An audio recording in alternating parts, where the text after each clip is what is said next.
NLWN-TV and NLWN-2 are proud to bring you Thanksgiving Gathering 2025.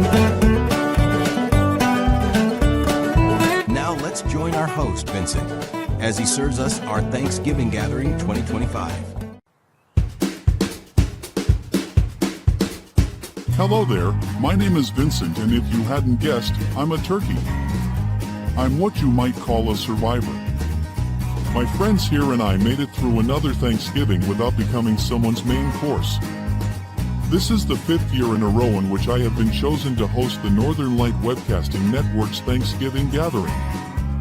I think that by now, I'm too tough for anyone's dinner plate. Yes, Thanksgiving is a time for gathering.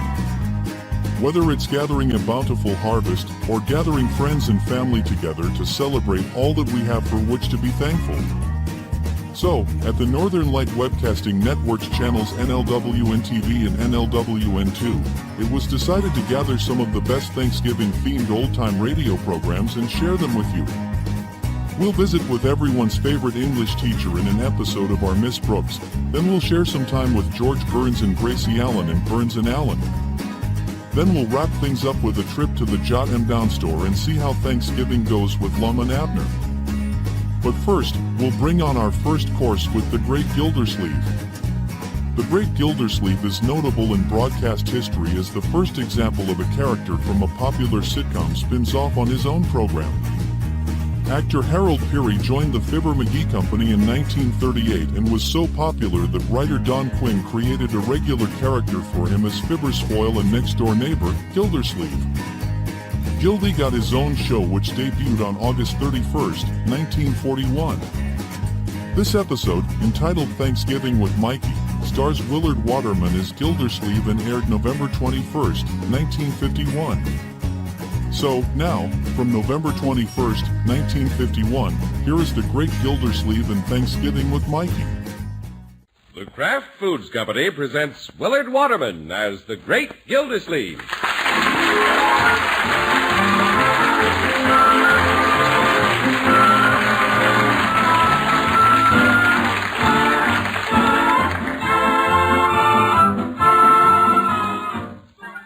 The Great Gildersleeve is brought to you, partially transcribed, by the Kraft Foods Company. Kraft, you know, makes Philadelphia brand cream cheese. The cream cheese that's been famous for quality since 1880. Delicious, creamy white Philadelphia brand is so popular, it outsells all other brands of cream cheese combined. Enjoy it often. Just be sure you get genuine Philadelphia brand when you buy. Look for the red Kraft K on the silvery package.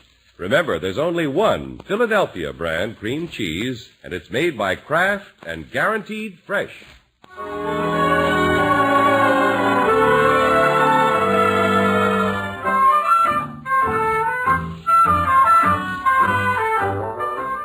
Well, it's the evening before Thanksgiving, and Summerfield, like many other places, is blanketed with snow. The Great Gildersleeve walked home through it as part of his training for his bout with old Tom Turkey tomorrow. And we might add that the water commissioner is in the pink of condition. Hello, everybody. I'm home. Oh, hello, Unky. Yeah, Marjorie. Say, that's a tantalizing aroma coming from the kitchen. Uh-huh. Bertie's cooking the turkey for tomorrow. Good. I think I'll go back and take a look at it. Now, Unky, don't start sampling it tonight. No, I won't.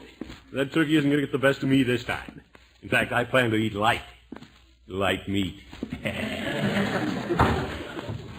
Hello, Bertie. Evening, Mr. Gildersleeve. Hi, Unc. Leroy, what are you doing over there by the oven? Me? Leroy's watching the turkey, and I'm watching Leroy. It's a good idea. Unky's here now, Bertie. You better double the watch. Yes, ma'am. Everybody stand back now. Bertie's going to baste it. Uncle, we got a 24-pound turkey. Say, isn't he a whopper? 24 pounds and 5 of us to eat it. Oh, boy, that's nearly 5 pounds apiece. Bronco and I may not be here for dinner, Unky. He's trying to get tickets for the football game tomorrow in Center City. Oh, that's too bad. We'll miss you, my dear. Well, you know how Bronco is about a football game. Yeah. But with such a big dinner, we ought to invite somebody to share it with us. Leroy, there's a pretty little girl staying at Mr. Bullard's. You mean invite Babs? Yeah, why not? Yes, why not? The pretty little girl has a pretty mother, Unky. Well, naturally, if we invite Babs, we should invite her mother. Yeah. Come along, Leroy. Let's slip on our overshoes.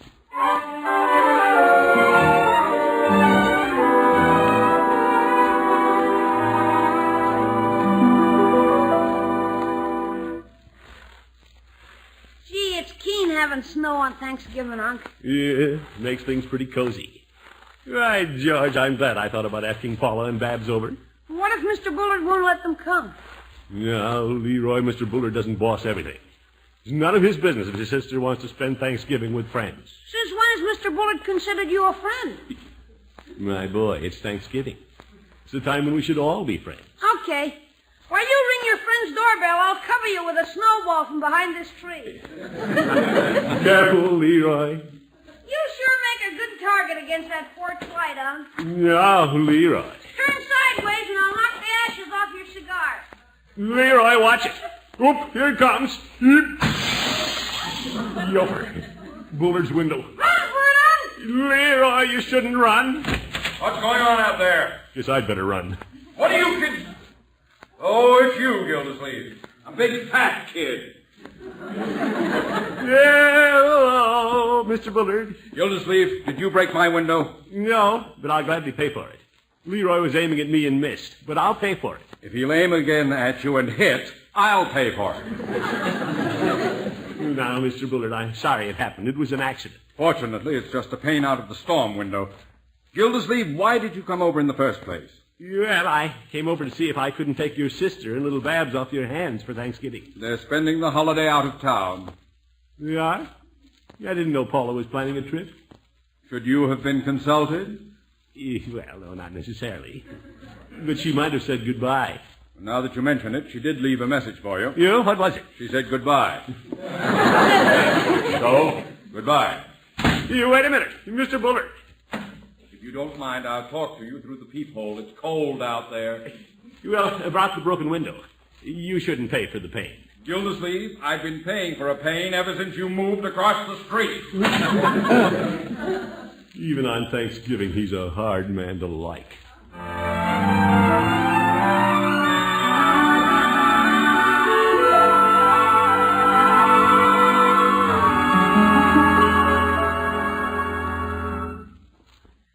You mean I really don't have to pay for breaking his window? No, Leroy. You could take it out of my allowance. Say, a nickel a week? Every other week? No, I'll take care of it, my boy. Thanks, Unc. You're swell. I'm going up now and take my bath without even being sent. Good boy. Yeah, I shouldn't have gone over to Bullard's anyway. You'll never set foot on his porch again. Yeah. Guess I will have to go over and pay him. Someday. Yeah, I'll put the money on a stick and poke it through the peephole so he can't bite my hand. Mr. Gildersleeve. Yes, Bertie. Will Mr. Bullard's sister and little Babs be here for dinner tomorrow? No, they're out of town, Bertie. Unless Mr. Bullard has them locked up in the attic. Yes, sir. You're fooling, ain't you? Yes, I guess so. Bertie already put their names in the pot. Too bad they can't be here. If Miss Marjorie and Mr. Bronco go to that football game, we're going to have more dinner than we know what to do with. Well, Leroy and I will do our best by it. Oh, I'm counting on you and Leroy to eat double. But we're loaded. Of course, a lot of people ain't going to have a big Thanksgiving. Well, it's true, Bertie. A lot of people's just going to squeak by. We're pretty lucky, Bertie. Yes, sir. I've been thinking about that while I was basting that big turkey, Mr. Gildersleeve. Yes, Bertie? You remember the little boy that wandered in here from the children's home last Halloween? Oh, Mike Smith. That's right. The little lost ghost. Cute kid. Say, I wonder what kind of Thanksgiving dinner he's going to have. Oh, you'll have a good dinner, but he may not have as much as we've got. Bertie, after church in the morning, why don't I drive over and pick up little Mike? Yes, sir. Now we're lining up a real Thanksgiving. Yeah, come to think of it, Thanksgiving is no good if you don't share it. That's what the Indians did. On the first Thanksgiving, they had a lot of food, and they shared it with the Pilgrims. Well, the Indians have nothing on the water, Commissioner. The little Pilgrim will be the guest of Big Chief Running Water. Yes, sir. I'll get it! Good evening, Judge. Evening, Bertie. Well, Judge, come in. Hello, Gildy. I didn't want to be late for Thanksgiving dinner, so I thought I'd come and spend the night. Well, we'd love to have you, Horace. But you told me you had an engagement. As a matter of fact, I have. So I dropped by to bring a little sweetmeat for your festive board tomorrow.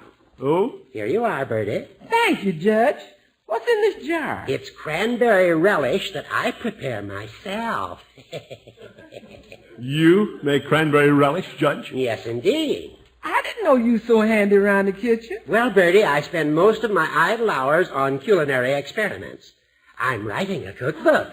Yofer.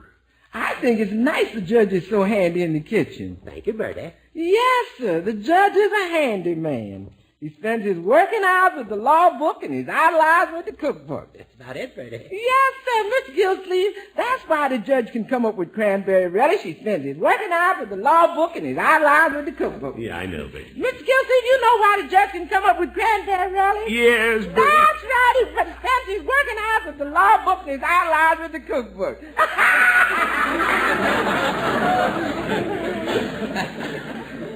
Judge, you have quite an admirer in Bertie. Well, the feeling is mutual, Gildy. I'm sorry I won't be here to sample Bertie's Thanksgiving dinner. Well, Marjorie and Bronco may not be here either. But I'm inviting little Mike from the children's home. Ah, the little fellow who was lost on Halloween. Yeah, Mike's going to be our guest of honor. Gildy, you're a shining example of the spirit of Thanksgiving. Well, that's not all I planned to do. I went over to invite Mrs. Winthrop and Babs, but the old Bullard said they were out of town. Oh, so Rumson is spending Thanksgiving alone? I didn't ask him, Judge. I don't care where he spends it. Well, I know Rumson Bullard is difficult at times, but he's a lonely man. I think he wants to be alone. I'm not so sure, Gildy. Perhaps we just don't understand him. I know I don't. Be that as it may, at a time when the peoples of the world are divided, suspicious, and working at cross purposes, it seems the least we can do is set an example of amity and accord here at home. Chances are the world could achieve more harmony around the Thanksgiving table than around the conference table. You're probably right, Judge. I hadn't looked at it that way. You're right, George. I'll invite Bullard tomorrow.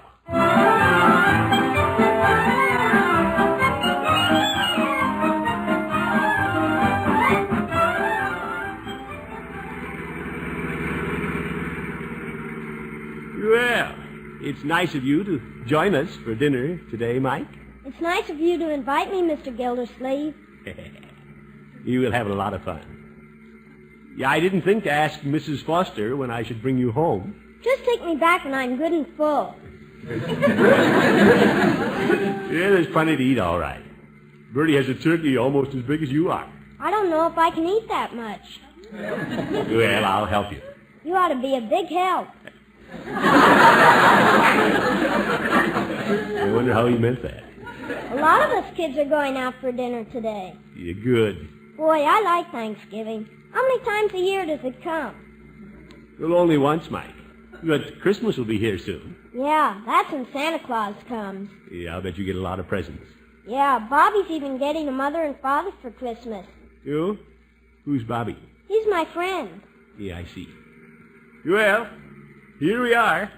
Remember this house? This is where you found me when I got lost. That's right. I sure was dopey to get lost. Well, if you had to get lost, we're glad you picked our house. Thank you. Oh, before we go in, Mike, let's go across the street and ask someone else to dinner. Okay. Yeah, I'm going to invite the man who lives in this big house. He's all alone today. With that big house, why is he all alone? Well, Mike, you know how it is. Do I? Well, this man's a little difficult to understand. It seems he hasn't many friends. Why? Well, sometimes he isn't as nice to people as he could be. But we're going to be nice to him. You see, I feel sorry for Mr. Bullard. Is that his name? Yes, that's his name. Oh, it's you, Gildersleeve. Good morning, Mr. Bullard. Happy Thanksgiving. Thank you. Mr. Bullard, I'd like you to meet a little friend of mine, Mike Smith. How do you do, young man? Hello, Mr. Bullard. Little Mike's from the children's home. He's having dinner with us. Yeah, turkey. Oh, splendid. I hope you enjoy your dinner, Mike. Mr. Bullard? Yes? I'd like you to join us, if you will. Me? Well, Very thoughtful of you. Well, Mr. Bullard, it's Thanksgiving, and you're all alone. Yeah, and Mr. Gildersleeve says you don't have very many friends. Oh? Well, what I meant was... For your information, Gildersleeve, I have countless friends. I'm having dinner today at my club. Yeah, Mr. Bullard, let's not have another misunderstanding. I really wish you'd come with us. Yeah, Mr. Gildersleeve feels sorry for you. Oh, is that so? Gildersleeve, I don't want anybody feeling sorry for me. You enjoy your dinner, I'll enjoy mine. Good day. Mike, what are you going to do with a fellow like that? Mrs. Foster would send him to bed without any dinner. That's not a bad idea.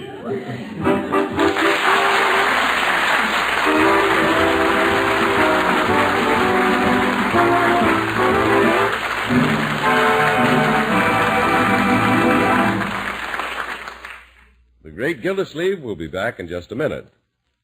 Want to make luscious, rich frostings and smooth, perfect fudge every time? Fudge and frostings that are bound to be perfect, that need no cooking? You can do it a brand new way, a way you've probably never thought of. You do it with Philadelphia brand cream cheese. That's right. Philadelphia brand cream cheese is the magic ingredient that makes fudge and frosting more delicious, more consistently perfect than ever before. Have a pencil and paper handy, and in just a minute I'll tell you where to write for your free pamphlet with more than 20 easy recipes for making wonderful fudge and frostings with Philadelphia brand cream cheese. Now, maybe you're thinking that fudge and frosting made with cream cheese would have a cheese flavor, but they don't. Wonderful Philadelphia brand cream cheese gives you fudge and frosting with a perfect, delicate, rich taste, because Philadelphia cream cheese is made with fine milk and thick cream. This fudge and frosting has a special freshness, too, because Philadelphia brand cream cheese is guaranteed fresh by Kraft. And Philadelphia brand gives fudge and frosting a truly marvelous texture, never grainy, never too hard, never too soft, but always smooth. Just be sure you use genuine Philadelphia brand cream cheese. Look for the red Kraft K that's on every silvery package of genuine Philadelphia brand. Remember, genuine Philadelphia brand cream cheese is made only by Kraft. Now, to get your free pamphlet with more than 20 easy recipes for Philly fudge and frostings, simply drop a postcard to Kraft Kitchen, Box 6567, Department G, Chicago 77, Illinois. That address again, Kraft Kitchen, Box 6567, Department G, Chicago 77, Illinois. Write tonight.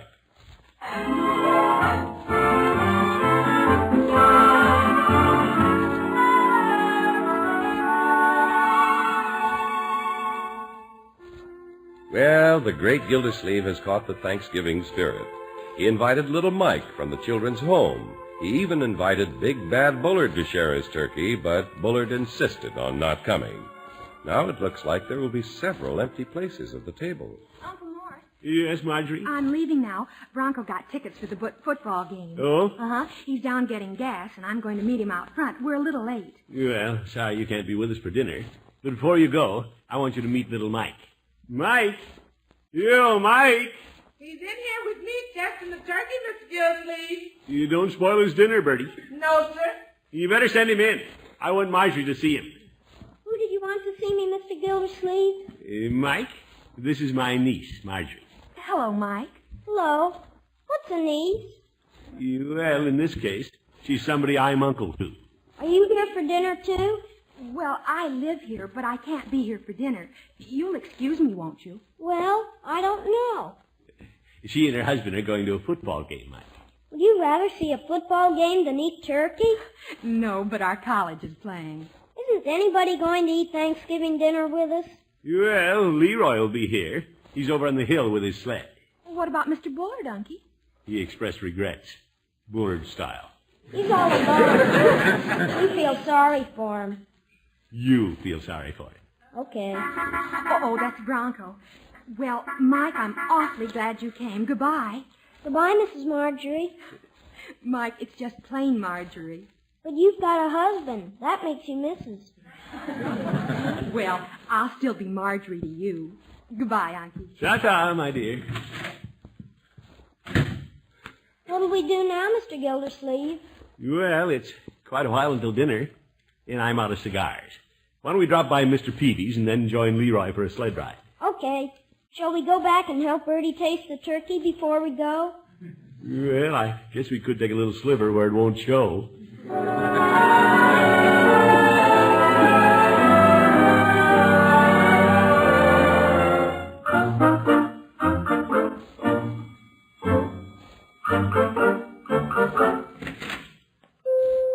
Hello, Peavy. Well, hello, Mr. Gildersleeve. What can I do for you today?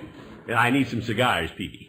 I took a chance on your being open today. Well, I'm closing in a little while. Your usual brand? Yeah, that's right. Peavy, aren't you going to say hello to Mike? Is she here? Yeah. Well, I didn't see you down there below the counter. Hello, Mikey. Hello, Mr. Peavy. Here, Mike. Let me lift you up on one of these stools. I can climb up. He's having Thanksgiving dinner with us, Peavy. Oh, you don't say. You care to have a soda on the house, Mike? No, I guess it'd spoil your dinner. You didn't give me a chance to answer. Yeah, you better save up. We have a big dinner to take care of. There aren't many people eating with Mr. Gildersleeve and me. Well, Marjorie and Bronco are going to the game over in Center City, Peavy. Well, if it was 40 years ago, I'd go out there and sit in the snow myself. Mr. Gildersleeve, can I whisper something? Well, excuse us, Peavy. Yeah, well. What is it? Why don't we ask Mr. Peavy over for dinner? Well, that's a nice thought. I'm sure his dinner's all planned, but why don't you ask him? Okay. Mr. Peavy? Oh, am I included now? Yes. Would you like to come over and help us eat our turkey? Well, I'll be eating at home, Mike, but thank you just the same. That's all right. I thought you might be lonesome. Mike, Mr. Peavy has a wife at home. He doesn't get lonesome. Well, no, I wouldn't say that. Last Thanksgiving, I would have taken you up on the invitation. Oh? Just happened that I was alone. We'd planned on having a turkey, but Mrs. Peavy went to visit her mother instead. Wish she'd visit her mother again this year. How's that? So you'd be lonesome enough to eat with us. Peavy, Mike is bound and determined to fill every place at the table. Hey, isn't that Mr. Bullard parking the big car out front? Yes, it is. He's coming in here. He's still alone. Why don't we give him another chance to eat with us? No, Mike. Maybe he wants to be coaxed. I do sometimes. I even get under the bed and won't come out. Well, all right. Just for you, Mike, I'll ask him once more. How do you do, Peavy? Well, hello, Mr. Bullard. Hello, Mike. Hello. Hello, Mr. Bullard. Oh, hello. What a cold fish. Go ahead, Mr. Gildersleeve. Ask him. Ask me what? Mr. Bullard, if you'd care to reconsider, the invitation to dinner is still good. Thank you, Gildersleeve, but I have plans of my own. Well, we'd love to have you come to our house. Gildersleeve, stop nagging at me to come to your house. You're all right. You have your dinner, and I'll have my party at the club. Oh, Peavy, I want 5 pounds of your best after-dinner mints. My. 5 pounds? You must be having a big party. Oh, yes, I am. Thanksgiving is a day to gather your friends around you. And although I may not be considered popular by one of my neighbors, I have many friends. Peavy, make that 10 pounds of mint. 10 pounds? I'm glad I opened up today. Stuffed shirt. Must be inviting his whole club. How much will that be, Peavy? Well, it comes to $7, but of course it's a lot of mint. You must not be having anything for dinner but mints. Mike? There you are, Peavy. These mints should be the crowning touch after my friends and I enjoy a hearty meal. We're having vichyssoise, a tossed green salad with anchovies, roast pheasant, golden pheasant. You Mike. Wild rice, of course, candied yams, and for dessert, flaming plum pudding. Sounds mighty good. Mr. Gildersleeve, maybe he'd invite us to his dinner. Mike, come with me. We have to pick up Leroy.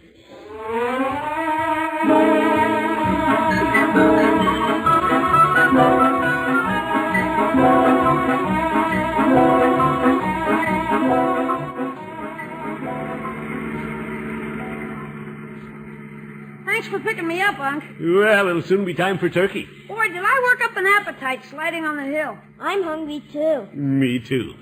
3 of us will have a fine time. Isn't Mr. Bullard coming? No, Bullard's invited a lot of people out to his club for a fancy dinner. Vichyssoise. Leroy, it was nice of you to take me down on the hill, on your sled. Oh, that's okay. Forget it. I like you, Leroy. You do?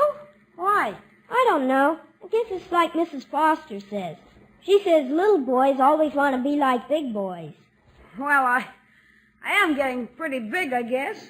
Mike, someday you'll be as big as Leroy. I don't know if I'll ever get that big. You know, Mike, I sort of like you, too. Thank you. Hey, we're coming close to where I live. Yeah, that's your home, my boy. Hey, Unc, stop the car. Why, Leroy? Just stop the car. Well, you all right? Why are we stopping here? I haven't had dinner yet. Yes, Leroy, why are we stopping? Unc, could we get some more little kids like Mike and take them home to dinner?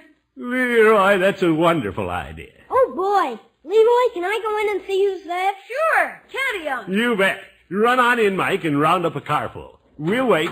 Oh, boy, I've been wanting to invite somebody. What a fine little fellow. Yeah, he's okay. And Leroy, Yeah? there's another fine fellow sitting right next to me. Oh, heck. Gosh. Gee, Unc, that's the way to have Thanksgiving. Yes, sir. Invite people to dinner who'll appreciate it. The heck with Bullard. Let him have his big dinner with all his fine friends. Hey, Mr. Gildersleeve, Leroy. Yeah, I didn't expect you back so soon, Mike. Where are all the kids, Mike? They've all gone out. They have?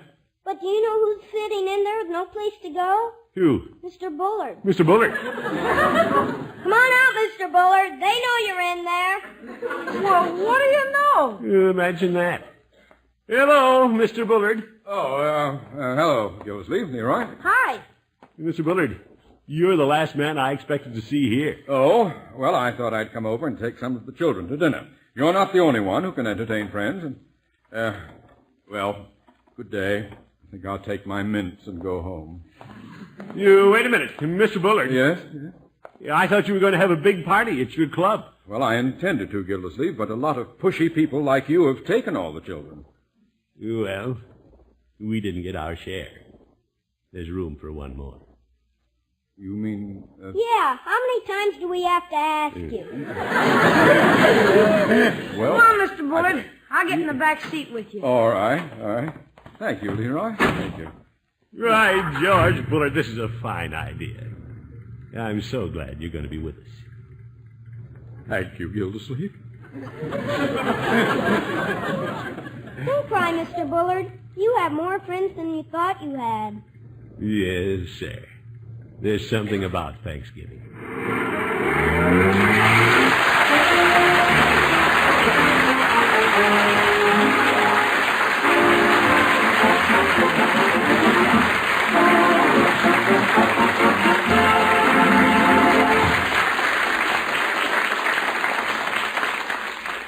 The Great Gildersleeve will be with us again in just 30 seconds. Have you tasted the 2 delicious new versions of Philadelphia brand cream cheese? Now you can get delicately rich Philadelphia cream cheese filled with spicy bits of chives, and Philadelphia cream cheese with pieces of red pimento all through. Imagine the delicious variety of easy snacks and sandwiches you can make with these 2 new kinds of Philadelphia brand cream cheese. Try them tomorrow. Just be sure you get genuine Philadelphia brand cream cheese. Remember, there's only one Philadelphia brand, and it's made and guaranteed fresh by Kraft.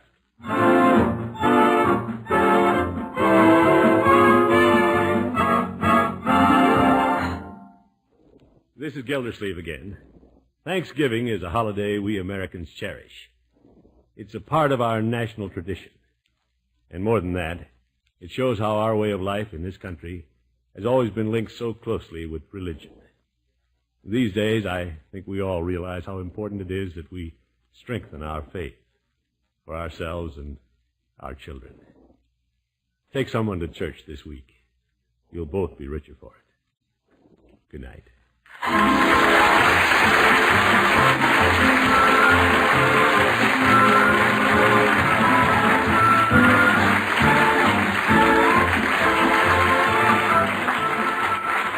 Gildersleeve is played by Willard Waterman.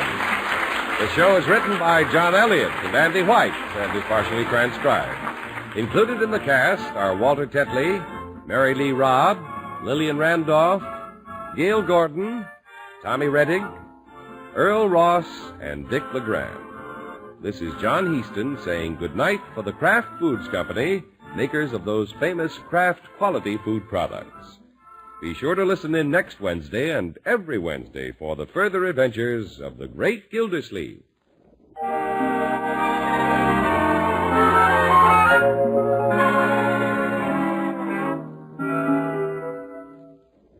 In a sandwich, what do you like best? Say in a cold beef sandwich, a cheese sandwich, egg salad, salami, what do you like best? Well, if you've ever tried it, I bet you'll say Kraft's Prepared Mustard. Because when you add a little Kraft mustard, you add a lot of tang. In fact, there are two kinds of Kraft mustard. Salad mustard, mild and delicately spiced, and Kraft mustard with snappy horseradish added. Have both kinds on hand. And remember, the next time you make a sandwich, when you add a little mustard, you add a lot of tang. Buy Kraft's Prepared Mustard.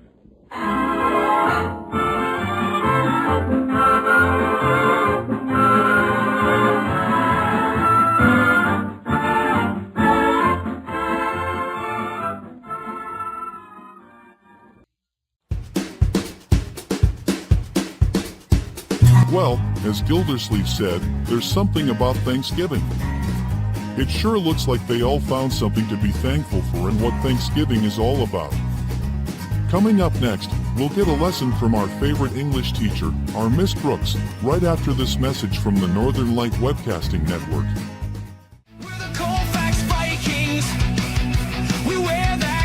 NLWN-2 is proud to present Colfax High School boys basketball. Our first game will be on Tuesday, December 2nd, when the Vikings travel to Durand to face the Durand, Arkansas Panthers. Live coverage on NLWN-2 begins with Viking pregame at 6:45 p.m. That's live Colfax Viking boys basketball on NLWN-2 on Tuesday, December 2nd.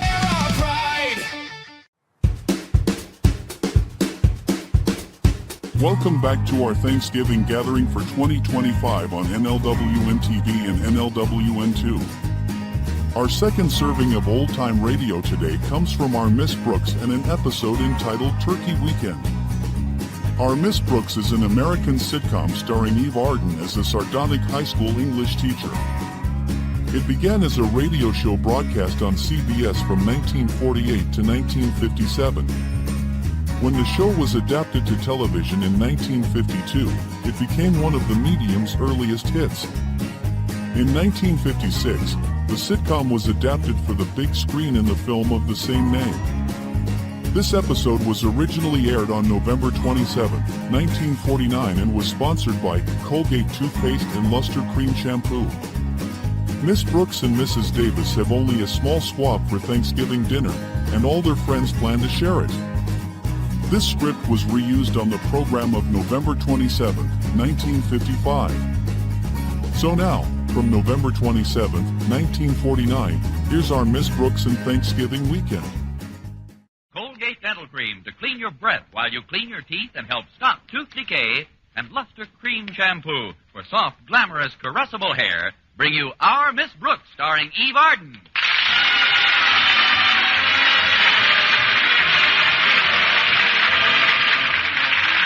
It's time once again for another comedy episode of Our Miss Brooks, written by Al Lewis. Well, last Thursday was Thanksgiving Day, and most of us realized that we had quite a bit to be thankful for. Even our Miss Brooks, who teaches English at Madison High School. Yes, the holiday means a lot to me. First, it gives me an opportunity to relax and count my lack of blessings. And second, it offers a chance to catch up on several days' brooding. But this Thanksgiving was different. I knew it was going to be when I joined my landlady at breakfast last Wednesday morning. Good morning, Mrs. Davis. Did you have a nice night? Wonderful, Connie. I didn't sleep a wink. That sounds like fun. I was planning my menu for tomorrow. It's Thanksgiving, you know, and I wanted something special for Minerva and me. Minerva? Oh, there you are, you cute little kitten. Where is she, Connie? Taking my stocking off with her cute little paws. Stop it, Minerva. Now get away from my stocking. Either get away from those or knit me a new pair with that ball of yarn you play with. Go out to the kitchen, Minerva. I do want you to hear about tomorrow's menu. What are you having, Mrs. Davis? Minerva's favorite dish. S-Q-U-A-B. It doesn't do a bit of good to spell things out anymore. I guess she's too old for that. Please go into the kitchen, Minerva. There's some milk out there. Right under the S-I-N-K. Don't tell me she slammed the door behind her. No, that was me, Connie. I wanted to show you the squab I got for tomorrow. Oh, I'd like to see it. Well, here it is. Where? Oh, right there behind that carrot. It isn't very big, is it? I've seen stuffing with larger drumsticks. You know, Connie, I was all ready to get a nice 10-pound turkey yesterday when the clerk at the market said something that made me change my mind. What did he say? $8.30. Well, that is a pretty rude remark. I'm afraid I was a little testy when I complained about the price. Anyway, when I demanded something cheaper, this is the bird he gave me. He certainly did. Well, it'll be enough for Minerva and myself. I suppose you've already been invited somewhere for turkey and all the fixings. Where would you suggest? Hasn't Mr. Boynton asked you out for Thanksgiving dinner, Connie? Not yet, Mrs. Davis, but this morning he's going to be exposed to the most thorough opportunity to do so. Good. Of course, Mr. Boynton's been on a very strict budget lately. He probably can't afford any turkey dinners.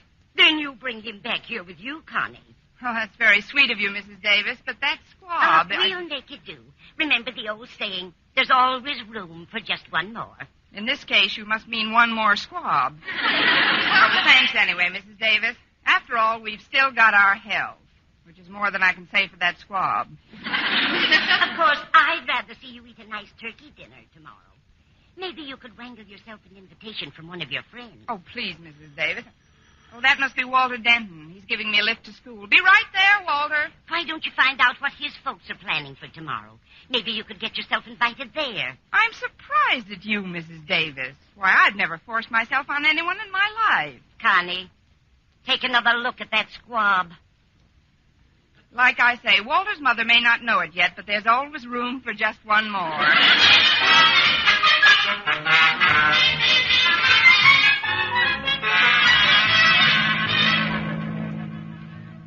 Oh, it certainly is nice weather for Thanksgiving, isn't it, Walter? It's more than nice, Miss Brooks. This air is absolutely succulent.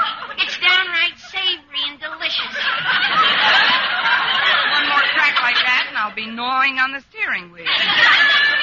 Tell me, Walter, how do you usually spend Thanksgiving? Well, usually, Mom cooks a big turkey and we have dinner around 4 o'clock in the afternoon. Gosh, I'll never forget last year's meal. First, we had a fresh fruit cup, then some delicious vegetable soup, and then this big golden brown turkey was served with a special dressing made out of chestnuts and raisins and stuff, and... You want to hear the rest of it, Miss Brooks? Certainly. Just pass me a blotter and keep talking. Well, I don't remember all the dishes, but the hot mince pie was really tops. And my mom is just about the best cook in this town. And like most good cooks, she probably prepares more food than she really needs. Oh, sure. Out of last year's turkey, the whole family had turkey, turkey giblets, turkey sandwiches, and turkey hash. That's because you didn't invite enough guests over for Thanksgiving dinner. You know, Walter, I've often thought that people who are so close to each other all year round should somehow manage to spend their holidays together as well. What kind of people are you talking about, Miss Brooks? Well, school teachers and students, for example. Who needs teachers on a holiday? I mean, most teachers you get enough of during school hours, if present company accepted, of course. Oh, you're a lot different, Miss Brooks. I know, I'm hungrier. Look, Walter, about spending Thanksgiving together, if you're planning to be with your folks... Oh, but I'm not, Miss Brooks. Now, my mother and Dad are going out of town for the weekend. It's my Dad's first vacation in 2 years. How come you're not leaving town with them? It's my Dad's first vacation in 2 years. Oh, he loves me, but he thinks I'm a little wearing in spots. So I'm staying over at Stretch Snodgrass's house until next week. Oh, I see. Then you'll have Thanksgiving dinner with Mr. and Mrs. Snodgrass. No, ma'am, they're going away with my folks. They're good friends, you know, just like Stretch and me. But, Miss Brooks, I think your idea about spending Thanksgiving together is swell. You do? Sure. Now, why don't you and Stretch and me have dinner tomorrow? Dinner? Well, that might be very nice, Walter. Oh, great. Then Stretch and I will be over to your place at 3 o'clock sharp. My place? Yeah. That is, if you still want us. I wouldn't be without you. But, Walter, Mrs. Davis did the shopping yesterday, and there just weren't any good-sized turkeys left that she could afford. So what she bought was a very what she bought isn't important, Miss Brooks. What counts is spending Thanksgiving with people who mean something to you. Gee, the Pilgrim certainly had it all over us modern characters.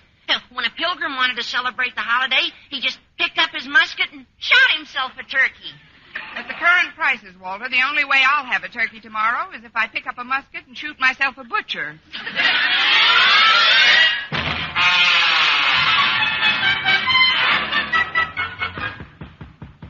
Come in. Good morning, Mr. Boynton. I just wanted to talk to you for a minute before your first class. Well, I'm glad you dropped in, Miss Brooks. I've got some rather exciting news this morning. I'll be glad to. What is it, Mr. Boynton? Well, do you remember the raffle ticket I bought last month in Marty's malt shop? Oh, on that green Adams hat with the red feather? No, on a Tom Turkey. They had the drawing last night, and I won. Isn't that wonderful? That is what I call the coincidence of all time. Coincidence? Why do you think I stopped by your laboratory this morning? Well, I don't know. To invite you over for Thanksgiving dinner tomorrow.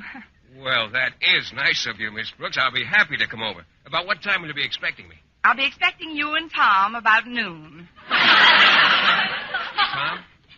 Oh, you mean the turkey. Well, I'm afraid he won't be with me, Miss Brooks. You see, at this very moment, the turkey is on a train headed upstate. Why? Did he get fed up with our climate? No,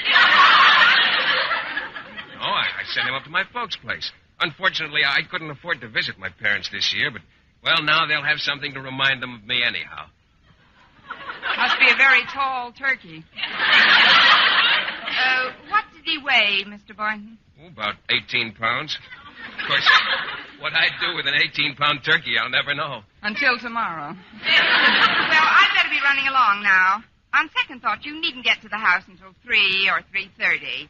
On third thought, you can back out of the whole thing if you want to. Back out? I should say not. I'll be there all right, and thanks for the invitation. You're welcome. But, Mr. Boynton, if you're expecting the conventional Thanksgiving Day dinner, you're liable to be a little disappointed. I'm just not having it. Oh, what are you having? So far, Walter Denton and Stretch Snodgrass.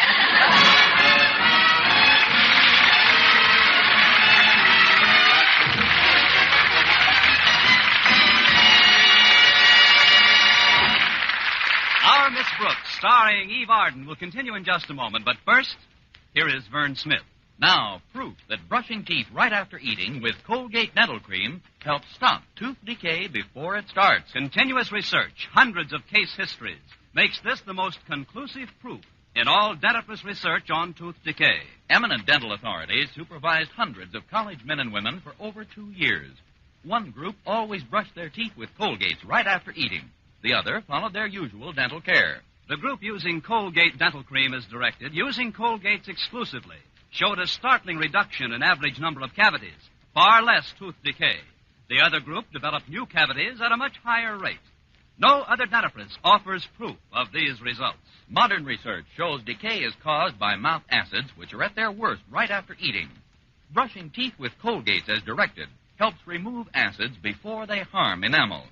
Yes, Colgates contains all the necessary ingredients, including an exclusive patented ingredient for effective daily dental care. So remember, always use Colgate Dental Cream to clean your breath while you clean your teeth and help stop tooth decay.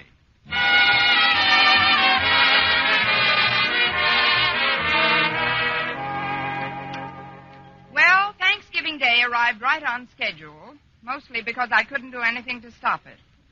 After breakfast, I headed straight for the kitchen. There, I took a good look at Mrs. Davis's squab. Then I took an aspirin. Then I gave the squab an aspirin. Then I decided to make Mrs. Davis a full partner in my panic. Oh, this is terrible, Mrs. Davis. We can't possibly serve 5 people with this amount of food. Calm down, Connie. We'll make out some way. I've got cans of salmon in the house and some cheese and crackers and tidbits of one sort or another. But one doesn't serve tidbits for Thanksgiving dinner. Oh, I wish that bird looked bigger. Did you stuff him again since we last discussed it? I've stuffed him 5 times since then, Connie. In fact, the last time I went to fill him up, I got the feeling that he was trying to kick my hand away. Oh, it's no use, Mrs. Davis. It just won't work. I still think you should follow the advice I gave you yesterday, Connie, and get yourself invited out for a real turkey dinner. But I've already asked Mr. Boynton to join me. Then get him invited along with you. Well, what about Stretch Snodgrass and Walter Denton? Take them along, too. Why not? While we're at it, why don't you and Minerva join our happy little group? We'd love to, Connie.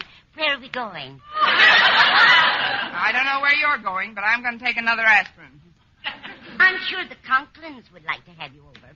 I ran into Martha yesterday, and she told me that she was all ready to carve a huge turkey. Oh, is she fighting with Mr. Conklin again? Now, don't be silly, Connie.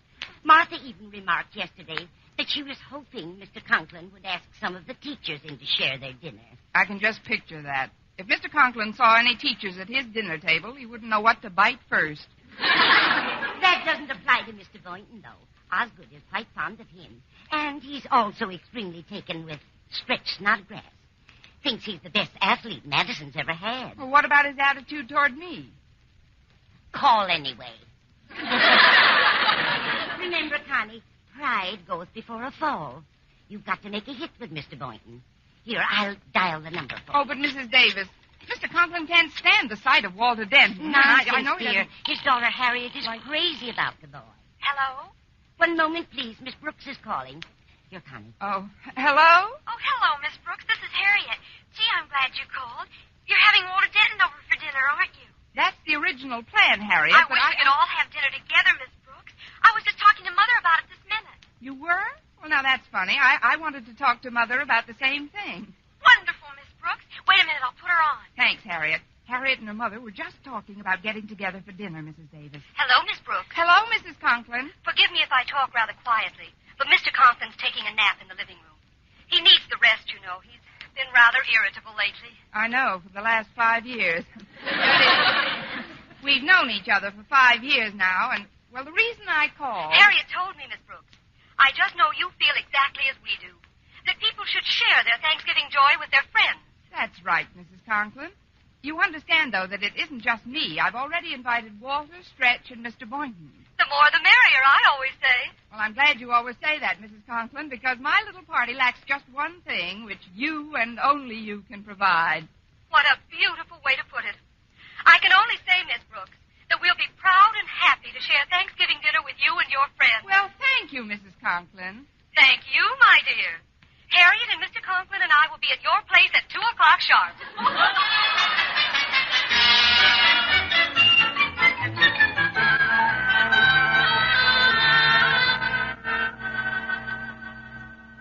It's almost 1, Mother. Don't you think we should wake Daddy? In a minute, Harriet. Did you take our turkey down to the mission like I told you? Yes, Mother. I just got back. They certainly were grateful. The man said it would feed almost a dozen people who ordinarily would go without any Thanksgiving meal at all. Fine, dear. I know your father will be happy at the thought of sharing with our lesser privileged citizens. Now go on in and wake him up, Harriet. Yes, Mother.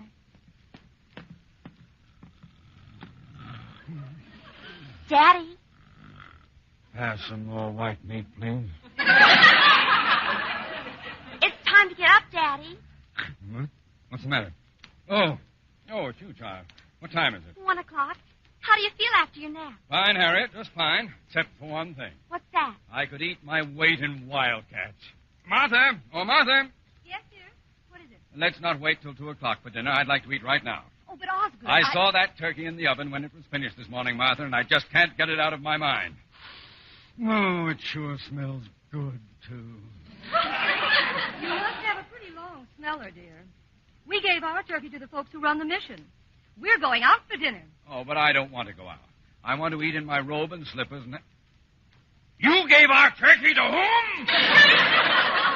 The mission, dear. It's like a municipal shelter, you know. The man said our turkey would feed almost a dozen underprivileged citizens. Oh, he did. Well, teachers are underprivileged citizens, too. But I don't give them my Thanksgiving dinner. Now, calm down, Osgood. This is no day for your high blood pressure to get out of hand. We're going over to Margaret Davis' place to have dinner with Miss Brooks and some of her friends. Miss Brooks, who needs teachers on a holiday? Daddy, Mrs. Davis is a very exotic cook. I'm sure she'll have some wonderful dishes prepared for you. But I don't want Mrs. Davis's dishes. I want turkey. Turky. Turkey. Of course, dear.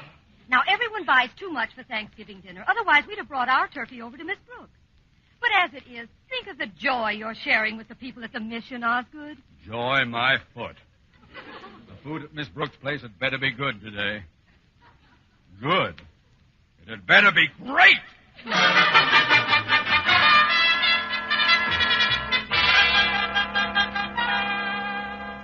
Every time I tried to call Mrs. Conklin back, the party line was in use. Now they don't answer. They're probably on their way over here this minute to eat dinner or not to eat dinner.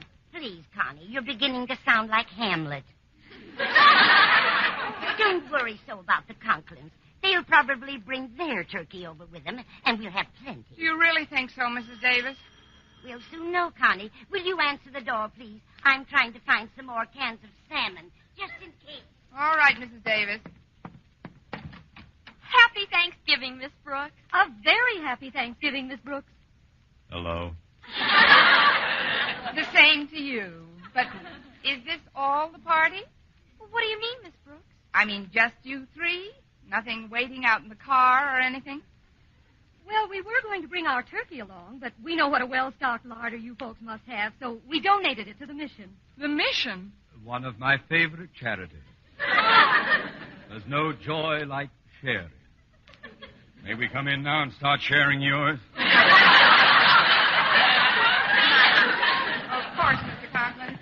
If you'll just sit here in the living room, I'll go back to the kitchen and tell Mrs. Davis you're here. Oh, Harriet and I will go back and help out, Miss Brooks.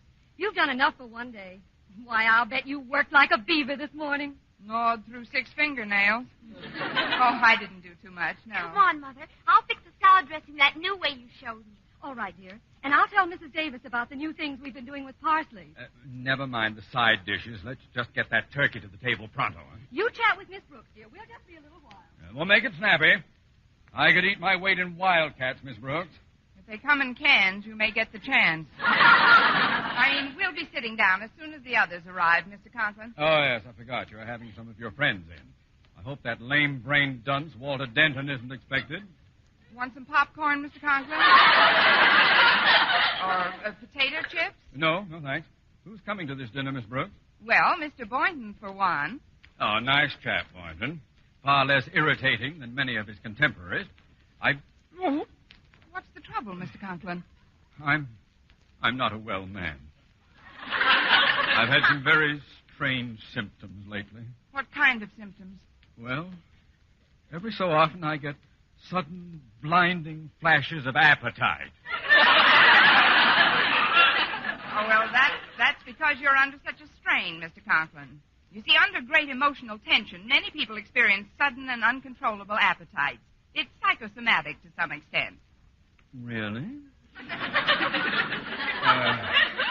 Now perhaps you'd like me to stretch out on the couch and tell me how, at the age of 3, I was convinced that my younger brother was a Cocker Spaniel.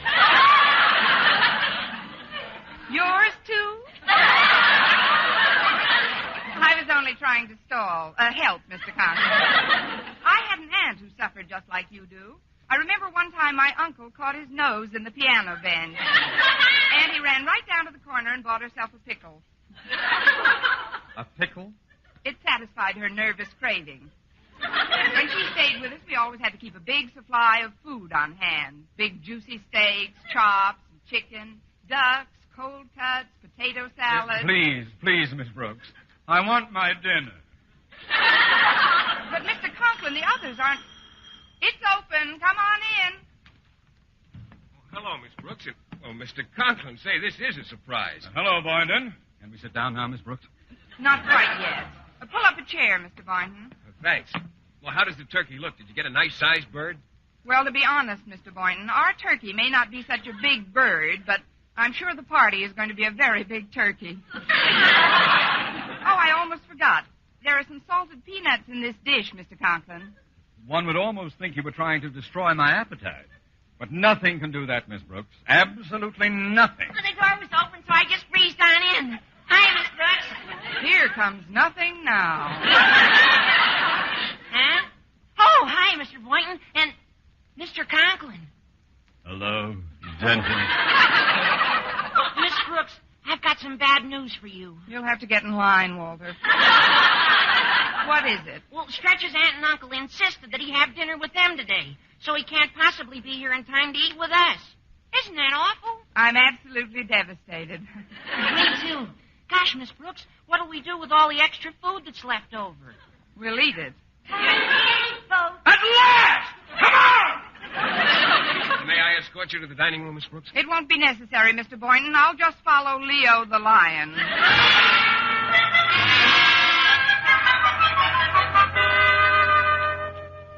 I've cut the squab into small pieces and sprayed it with sweet air, Connie.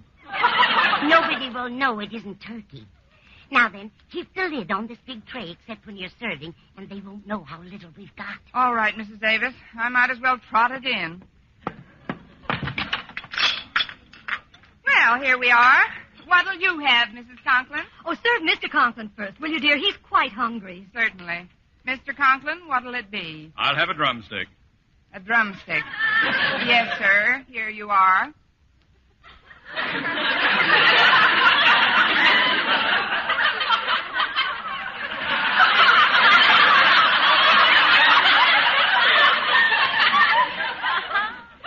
Where I are. The drumstick. This is it. You know what they say, the nearer the bone, the sweeter the meat. If this has any meat on it, it must be inside the bone. Well, this is a brand new breed of turkey, Mr. Conklin. They've been experimenting for years with this type on the theory that the shorter the legs, the larger the breast. Oh, then give me some of that. Yes, sir. Here it is. This is it? This it is. You see, when they were experimenting with the short legs, the breast didn't quite get the idea of what they were trying to do. Well, where are the wings? This bird didn't get his wings. He flunked out in basic training.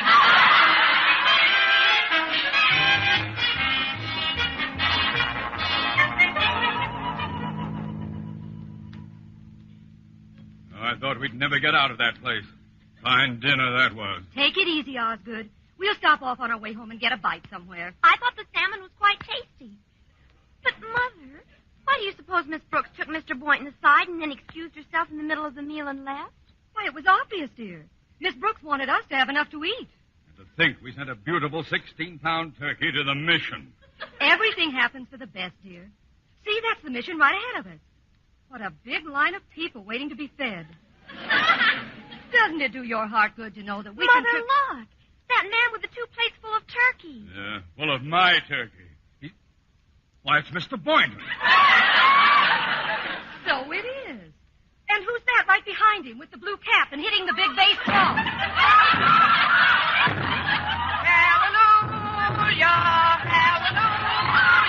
Open up the mission door, Lord, Lord, not one more.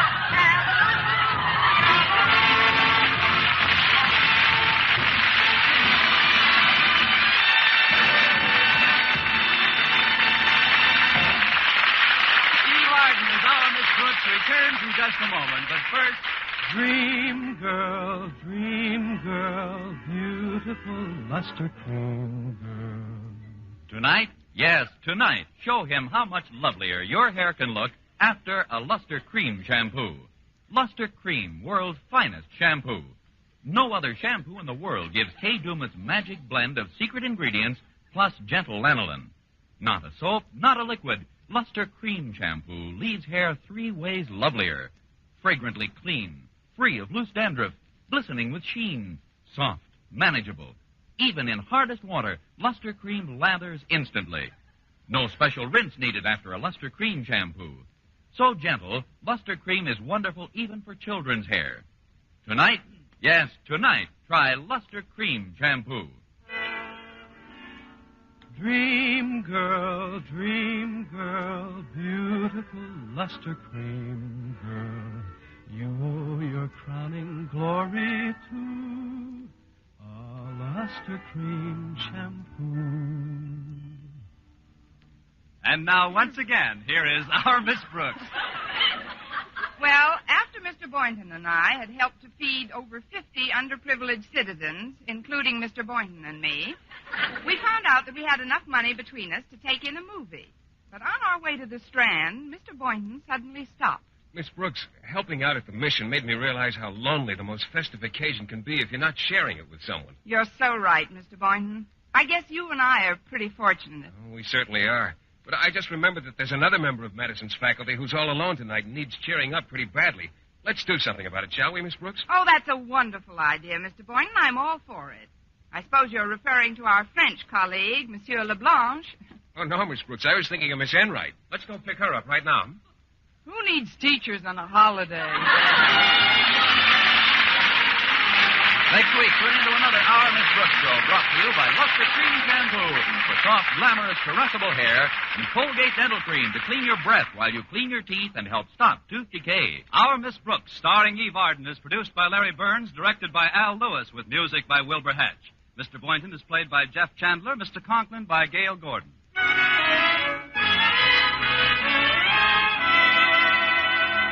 Here's good shaving news. 3 men out of every 4 can get more comfortable, actually smoother shaves with Palmolive brushless shaving cream. This is not just a claim. Here's the proof. 1,297 men tried the Palmolive brushless way to shave described on the tube. And no matter how they shaved before, 3 men out of every 4 got more comfortable, actually smoother shaves. Try Palmolive brushless yourself. See if you don't get more comfortable, actually smoother shaves the proved Palmolive brushless way. For mystery liberally sprinkled with laughs, listen to Mr. and Mrs. North. Tune in Tuesday evening over most of these same stations. And be with us again next week at the same time for another comedy episode of Our Miss Brooks. Bob Lamont speaking. This is CBS, the Columbia Broadcasting System.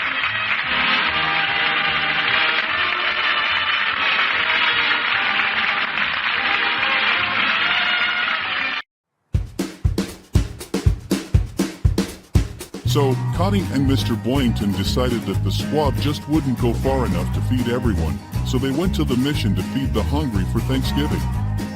It didn't hurt that they got a Thanksgiving dinner as well. Our next course in our Thanksgiving gathering is a visit with George Burns and Gracie Allen. That's coming up right after this message from the Northern Light Webcasting Network. Vikings rise! NLWN-TV is excited to bring you Colfax High School girls basketball. Our next game will be on Saturday, December 6th, when the Vikings will travel to the University of Wisconsin-Eau Claire to take on the Regis Ramblers. Live coverage on NLWN-TV begins with Viking pregame at 8:15 p.m. That's live Colfax Viking girls basketball on NLWN-TV on Saturday, December 6th. We'll conquer it all!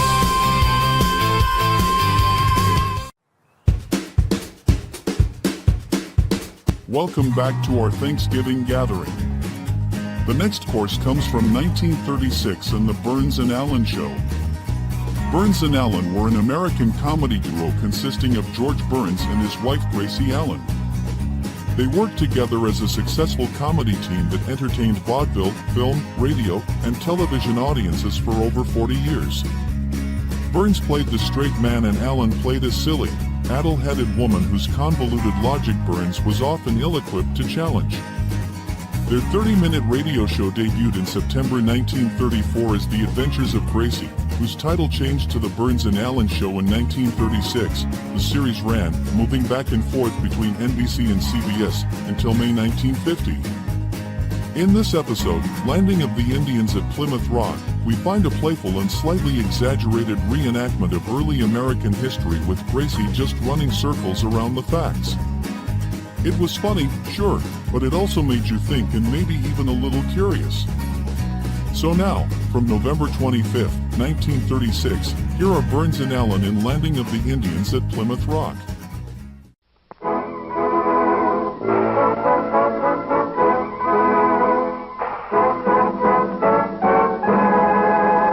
Taste the difference. Campbell's Tomato Juice presents George Burns and Gracie Allen with Tony Martin and Ken Niles and Henry King and his music. The Sea Ice Wing.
In just a minute, George Burns and Gracie Allen will be with us. Meanwhile, this is Ken Niles with a message for everybody who hasn't yet tasted that refreshing, thirst-quenching, soothing, satisfying, grand and glorious drink, Campbell's Tomato Juice. Now, until you drink Campbell's, you don't know how downright good tomato juice can be. Or in between, you can enjoy a tomato juice that has the true, fresh, biting deep into a fresh-picked tomato in August. That's the thrill you get in your first glass of Campbell's Tomato Juice. Drink tomato juice or whether you don't. Tomorrow I want you to try Campbell's Tomato Juice at its very best. Do it, will you? Fine. And now, here are George and Gracie.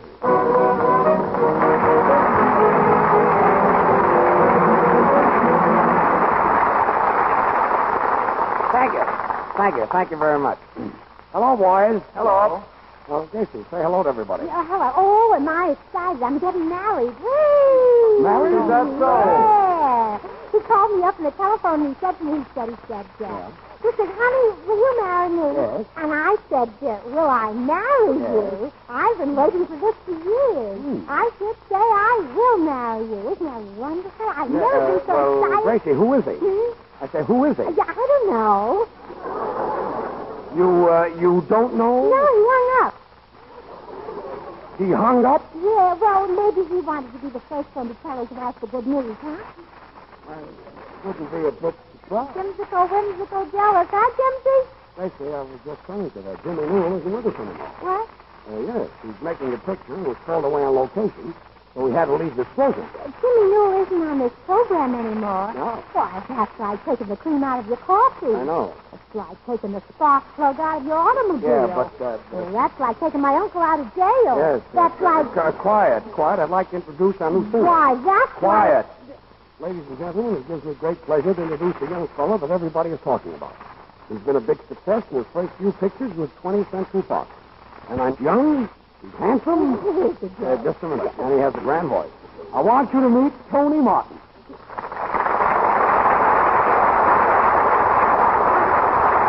Thank you very much. Certainly a thrill getting on the Burns and Allen show and meeting everybody. I'd like to be one of the crowd, so I'd appreciate it if you just call me Tony. Tony? Oh, are you any relation to Tom McCoy? Don't mind her, Tony. She's upset because she thinks Jimmy Newell walked out on her. Well, I don't blame you, Gracie. I bet you missed you, Jimsicle Whimsicle. Jimsicle Whimsicle? Jimsicle Whimsicle. Nice before. Yes. We used to be on this program as far back as last Wednesday. Oh, yeah. Whatever became of this program? There you are, Tony. She's forgotten Jimmy Newell in 1 week. Gracie, Yes, Tony. I hope you don't forget me a week after I'm gone. Why, Tony, a week after you're gone, I'll be with you, if you know what I mean. I think he knows what you mean. Ken Isles. Yes? This is Tony Martin. Hello, Ken. Hello, Tony. And this is Henry James. Oh, I know Henry. Well. I heard him play the piano before I ever came on this program. Oh, good. Then he won't be such a shock to you as he was to us.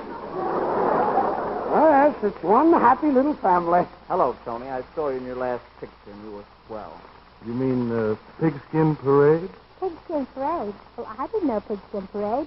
They can hardly walk. How can they parade? No, Gracie. I mean, pigskins means football. Yeah, you see, a football is made of pigskin. What's that? Hide. Hide the pigs outside. Oh, well, if the pig's outside, bring him in, George. Any friend of yours is a friend of mine. Tracy. That was very clever, George. Clever? I didn't say anything. Oh, that's when you're clever. Tony, I saw you in your last picture. That sure was a funny scene between you, Jack Haley, and Alice Faye. Oh, do you mean that Tony acts in pictures? Yeah, he plays romantic parts. Romantic parts? Well, I used to call them romantic parts. You mean you make love to movie stars, you hug them, and you kiss them? Yeah, I guess I do. Well, tell me, Tony, is it a thrill to kiss Clark Gable?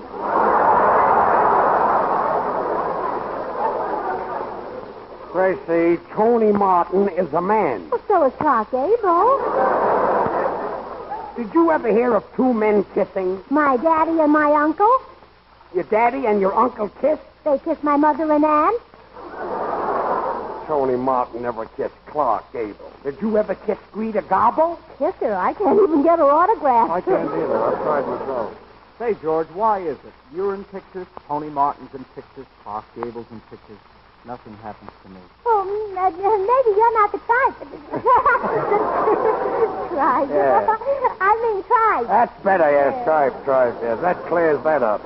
I don't know. I'm tall and not hard to look at. Yeah, and I love your hair, Henry. It's so black and slick. Well, thanks. I'm glad you like my hair. Oh, don't mention it. How often do you change your oil? How often does he change his oil? About every 20 miles.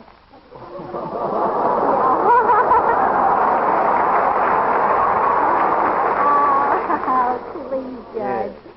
Tony, as long as you're the romantic type, the radio audience won't judge you by your singing, you know. They'll judge you by your kisses. It's coming. And, Tony, I can tell by one kiss just what type of program a man should be on. Well, Gracie, this is my first show, and I'm a little bit nervous. Well, all right, Tony. Then I'll start with the other boys. But I'm going to save the best thing for last. So, Henry King, you're first. That's an idea, yeah. First, eh? Well, okay, Gracie. So you can tell by one kiss just what type of program a man should be on. Yes. Well, here goes. Yes. You belong in the hit parade. Thanks. 10 miles next. All right. You belong on the Campbell's Tomato Juice program on a kind of I Can Taste the Difference.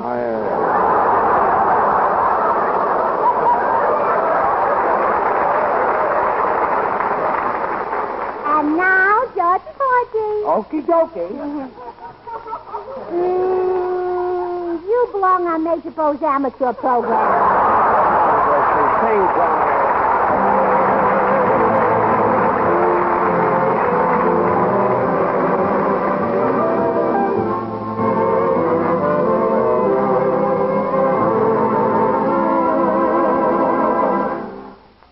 I never cared to share my devotion. Love never touched my heart. I knew nothing of the thrill in store.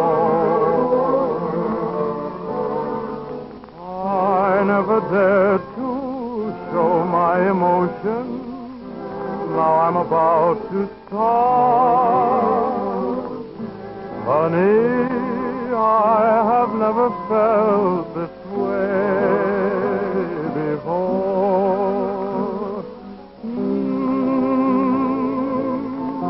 There's something in the air. that warns me to beware tonight. There's something in the air.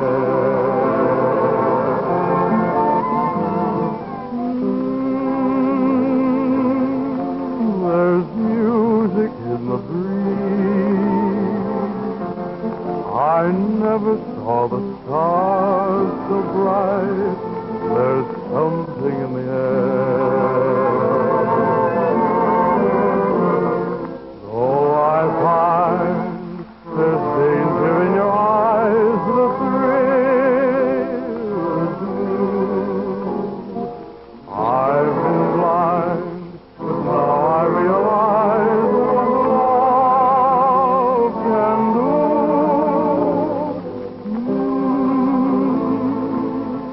I feel it everywhere. So whisper you'll be mine tonight. There's something in the air.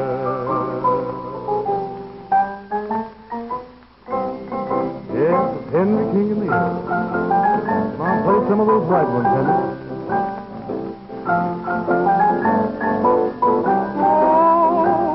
There's something in the air.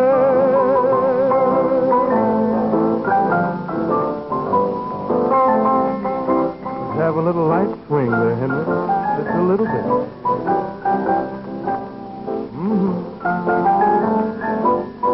Oh, there's something in the air.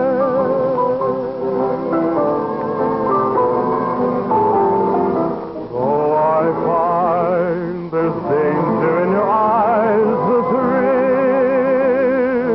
is new. I've been blind, but now I realize what love can do.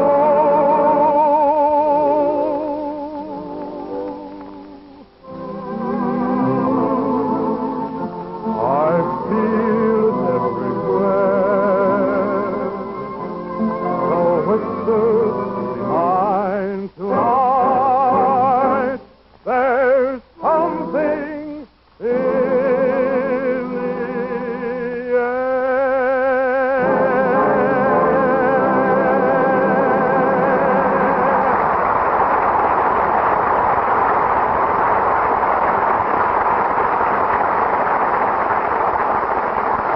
Well, that was very nice. Yes, sir, that was Tony Martin singing There's Something in the Air from Banjo on My Knee. Yeah, Tony, and you were simply grand. What did I tell you, Tony? Didn't I tell you there was nothing to be nervous about? Well, Tony, we're glad to have you on this program, and it's all right with me if you haven't kissed Clark Gable. Oh, sure. George isn't jealous. Thanks. Now, Tony, if you wanted to kiss me, I guess there'd be nothing I could do about it. Well, you could holler for help. But Tony doesn't look like that kind of a man. You mean I'm not the kind of a man who would try to kiss you? Well, no, I mean you're not the kind of a man who would need any help. Well, Tony Martin has no idea of trying to kiss you. Now, please, George. Tony Martin knows what his ideas are, I hope. I don't know what his ideas are, but I want to set you right on one thing. If you ever kiss me, I'll be dead. That's what I'm afraid of. That's a nice compliment. No, Gracie, you don't have to worry about Tony Martin forcing his attentions on you. Yeah, that's right. Jimmy Newell was on this program for 6 months, and he never bothered you. No, Jimmy Newell never grabbed you in his arms, or never hugged you, or kissed you. I know he didn't. And why do you think he isn't on this program anymore, Tony?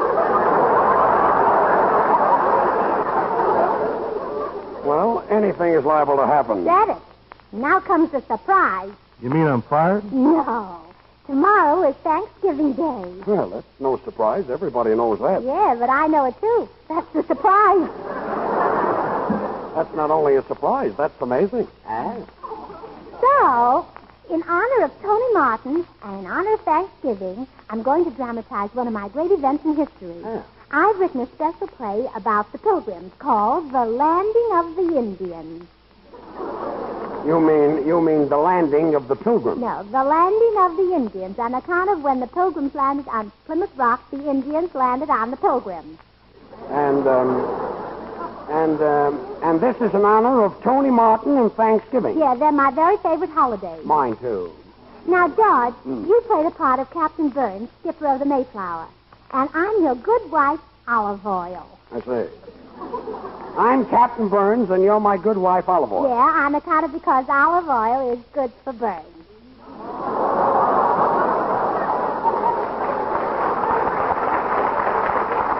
I get it. Olive oil, that's pretty hot stuff. Tony, Yes?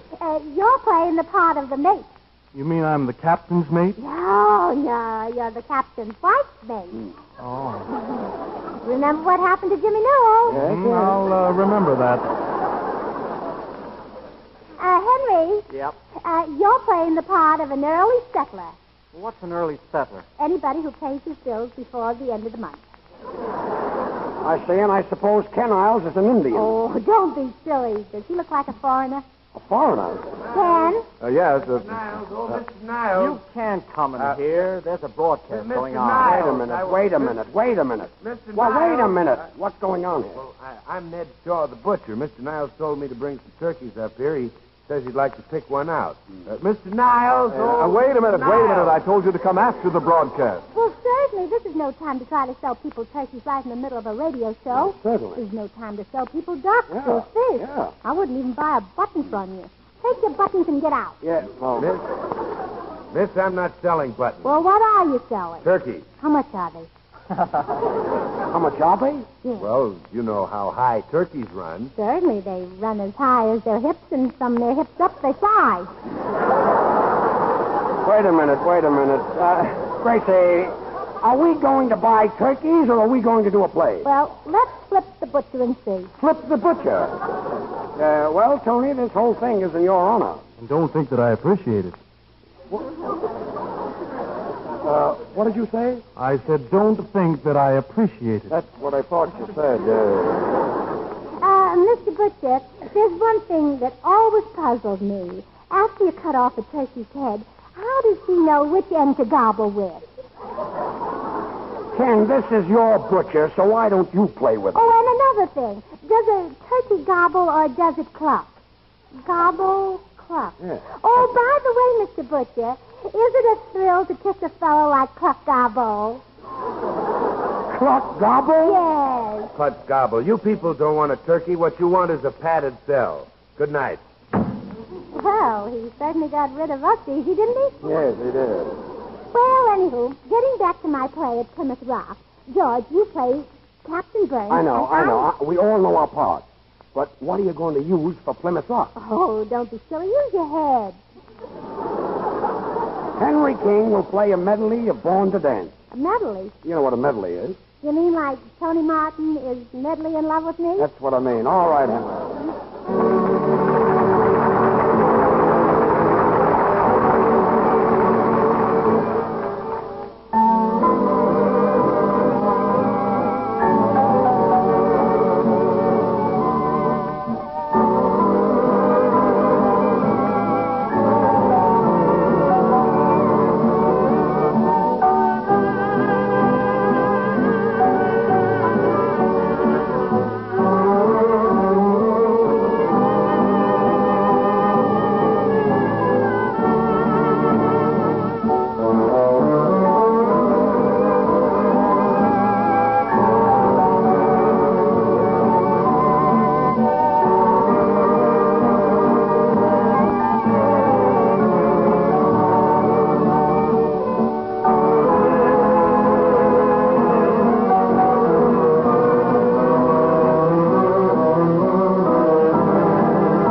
You know, lots of folks whom I've persuaded to try Campbell's tomato juice are amazed when they first taste it.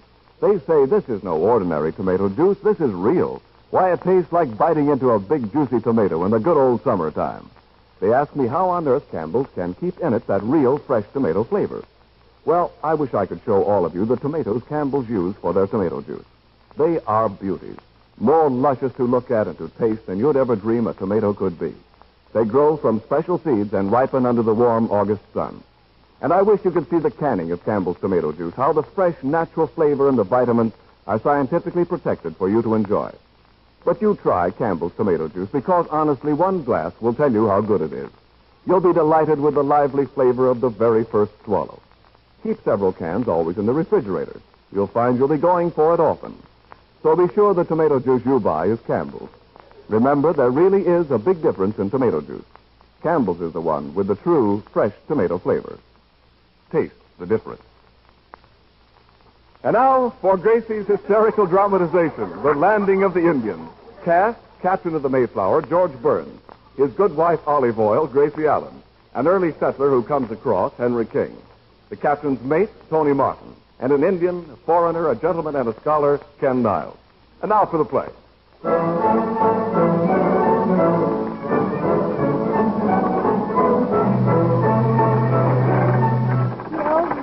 Captain Burns, act. Your ship's in. Well, here goes for some acting. Oh, that's very good. Wait a minute, I didn't start yet. Oh. The Mayflower has landed safely. Men, tie her up to the warp. Tie her up to the what? Warp! Warp! Warp! Somebody throw George a piece of liver. Ahoy there! Make the boat fast. We'd like to disembark. Disembark? Bark! Bark! Warp, warp, warp. Silence! Silence! Captain, behold yon Indians. I cannot leave thy ship without taking my life in my hands. Oh, Captain, if he's going to take his life in his hands, you'll have to carry the suitcases. Hast thou gone nuts, the captain of the Mayflower, carrying suitcases? Well, then, call a redskin. A redskin? You mean a redcap? Well, shiver my timbers if it isn't New England. Come, Captain, let's bustle ashore and see what yon two Indians want. Come, pilgrims, follow thy captain. And when we parley with yon savages, let me do the talking. Do you follow me? No. You don't understand me? Oh, we understand you, Captain. Well, we're not going to follow you. We Puritans can't go into saloons. Silence, my followers. Here are the Indians. Hello, Chief. How? We Indian Chief Customs Officers. My name's Sitting Dawn. My partner name, Standing Hop. Sitting down and standing up? Oh, say, you must be a couple of Indians from the Bronx. Take him easy, white man. What you got in that valise? 'Tis none of thy business. Who dost thou think thou art? White man better keep mouth closed and let me see in suitcase. Oh, Tony, shut your mouth and open the suitcase. You better be careful, mate. Yes, or we will take your scalp, police, and murder you. Scalp, police, murder! Scalp, police, murder!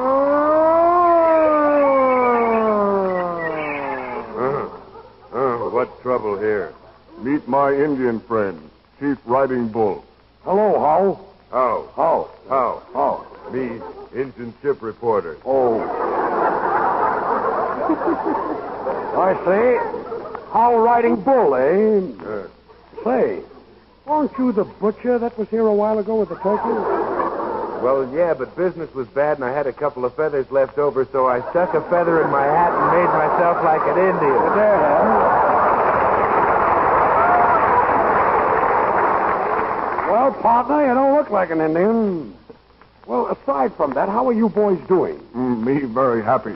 Me got no squawk. You got no squawk. Oh, him a bachelor. Yeah, him a bachelor. Me married, but me got no papoose. Oh, yes, you have. You got the silliest looking papoose I ever.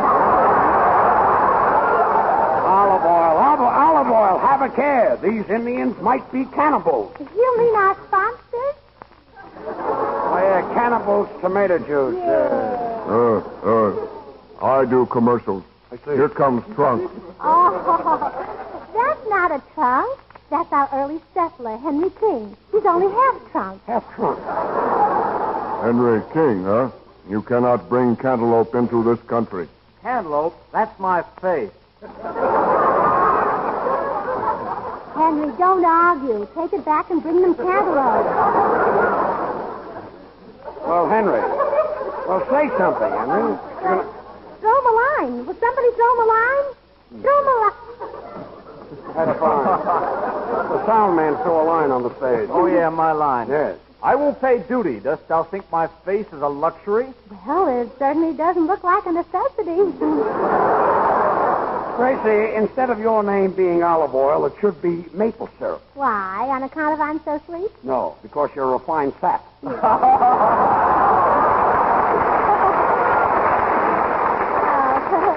I don't get it. You don't, then? Lady got 'em statements to make for Injun newspapers. Well, yes. Mother Goose rhyme. Double up. Rhyme.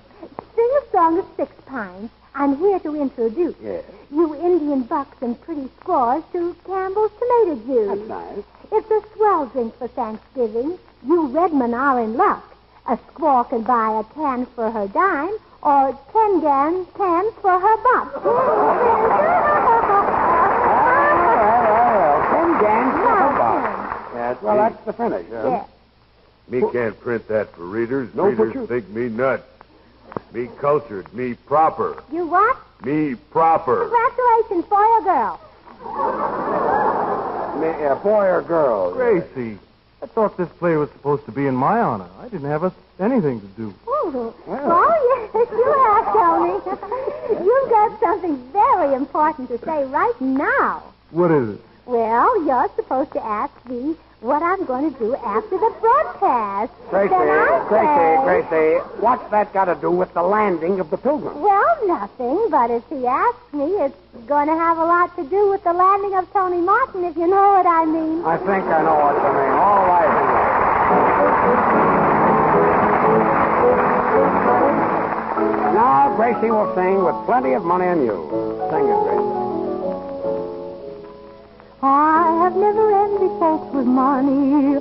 Millionaires don't get along so well. You have me, but not a bit of money. Still a combination would be swell. Oh, baby, what I couldn't do with plenty of money and you. In spite of my worries that money brings, just a little Sophie Luca buys a lot of things, and you could take me to places I'd like to go. But outside of that, I've no use for dough. It's the root of all evil, of strife and upheaval. But give me that money and you go dig a little deeper. Dig a little deeper. That's the gold digger's lullaby. Oh, I'd like a fur coat that was made of mink. I'd like to have vintage champagne to drink. I'd like a square-cut emerald diamond ring. And you can't imagine how much joy a yacht can bring. And I play all the Rivieras in winter time and climb the Sierras in summertime. So's the root of all evil, of strife and upheaval. But I'm certain, honey, that life could be sunny. Oh, George, you look funny. Oh, la, la, la, la. I don't know the finish. What? A happy Thanksgiving. Oh, la, la, la, la, la. Oh, pass me the white meat. Wait a minute. 3 cheers for the Americans. 3 vitamins for Campbell's tomato Wait a juice. minute. Oh, la, la, la, la, la.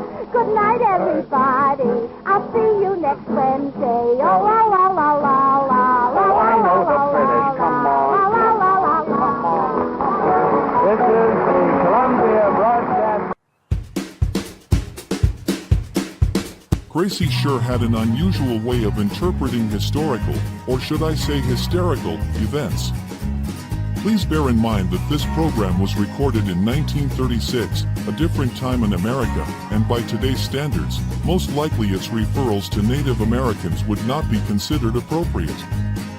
So please judge the show in the context of its time.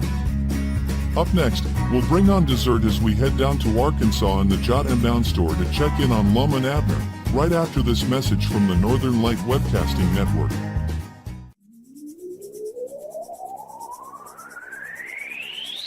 You're tuned to the Northern Light Webcasting Network. We use advertising revenue to make this service available to you. If you have a business and would like to get your message out to our ever-increasing audience, give us a call at 715-563-1749. We'll be happy to discuss our budget-friendly advertising packages with you. Get your business noticed on the Northern Light Webcasting Network by calling 715-563-1749. For dessert in our Thanksgiving gathering, we have a 1948 episode of Lum and Abner. Lum and Abner was an American network radio comedy program created by Chester Locke and Norris Goff that was produced from 1931 to 1954. Modeled on life in the small town of Waters, Arkansas, near where Locke and Goff grew up, the show proved immensely popular. In 1936, Waters changed its name to Pine Ridge after the show's fictional town. The series was created by co-stars Chester Locke, who played Columbus Lum Edwards, and Norris Goff as Abner Peabody. The two characters performed as a double act, with Lum generally playing the straight man to Abner's attempts to break free from Lum's influence. As co-owners of the Jot M. Down store in the fictional town of Pine Ridge, Arkansas, the pair are constantly stumbling upon money-making ideas only to find themselves fleeced by nemesis Squire Skip, before finally finding a way to redeem themselves. Lum and Abner played the hillbilly theme with deceptive cleverness. In tonight's episode, Lum goes all out to impress Miss Rowena by making her think that she's invited to his mansion, with servants, for Thanksgiving dinner. The only problem is that he has neither servants nor a mansion. So from November 21st, 1948, here's Lum and Abner with Thanksgiving Dinner with Lum.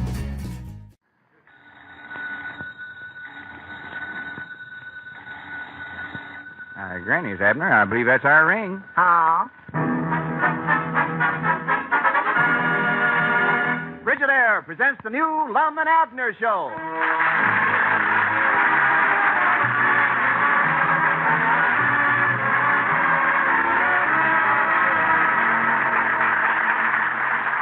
Tonight, Frigidaire, a division of General Motors, brings you a brand new kind of visit with those old characters down in Pine Ridge. Featuring Clarence Hartzell as Ben Withers, the music of Felix Mills, and starring your old favorite, Lum and Abner.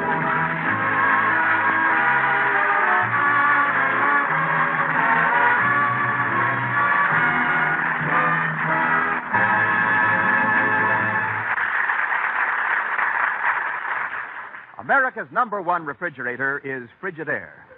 Yes, any way you look at it, America's #1 refrigerator is Frigidaire. #1 in popularity. For more Frigidaire refrigerators serve in more American homes than any other make. #1 in thrilling new advantages, as you can see for yourself at any Frigidaire dealers. And #1 in dependability.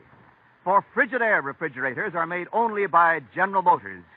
And this association of experience with experience, of skill with skill, is your guarantee of lasting satisfaction. So when it comes to a new refrigerator for your home, remember this. The first name you think of is the right one to buy. Frigidaire, America's #1 refrigerator.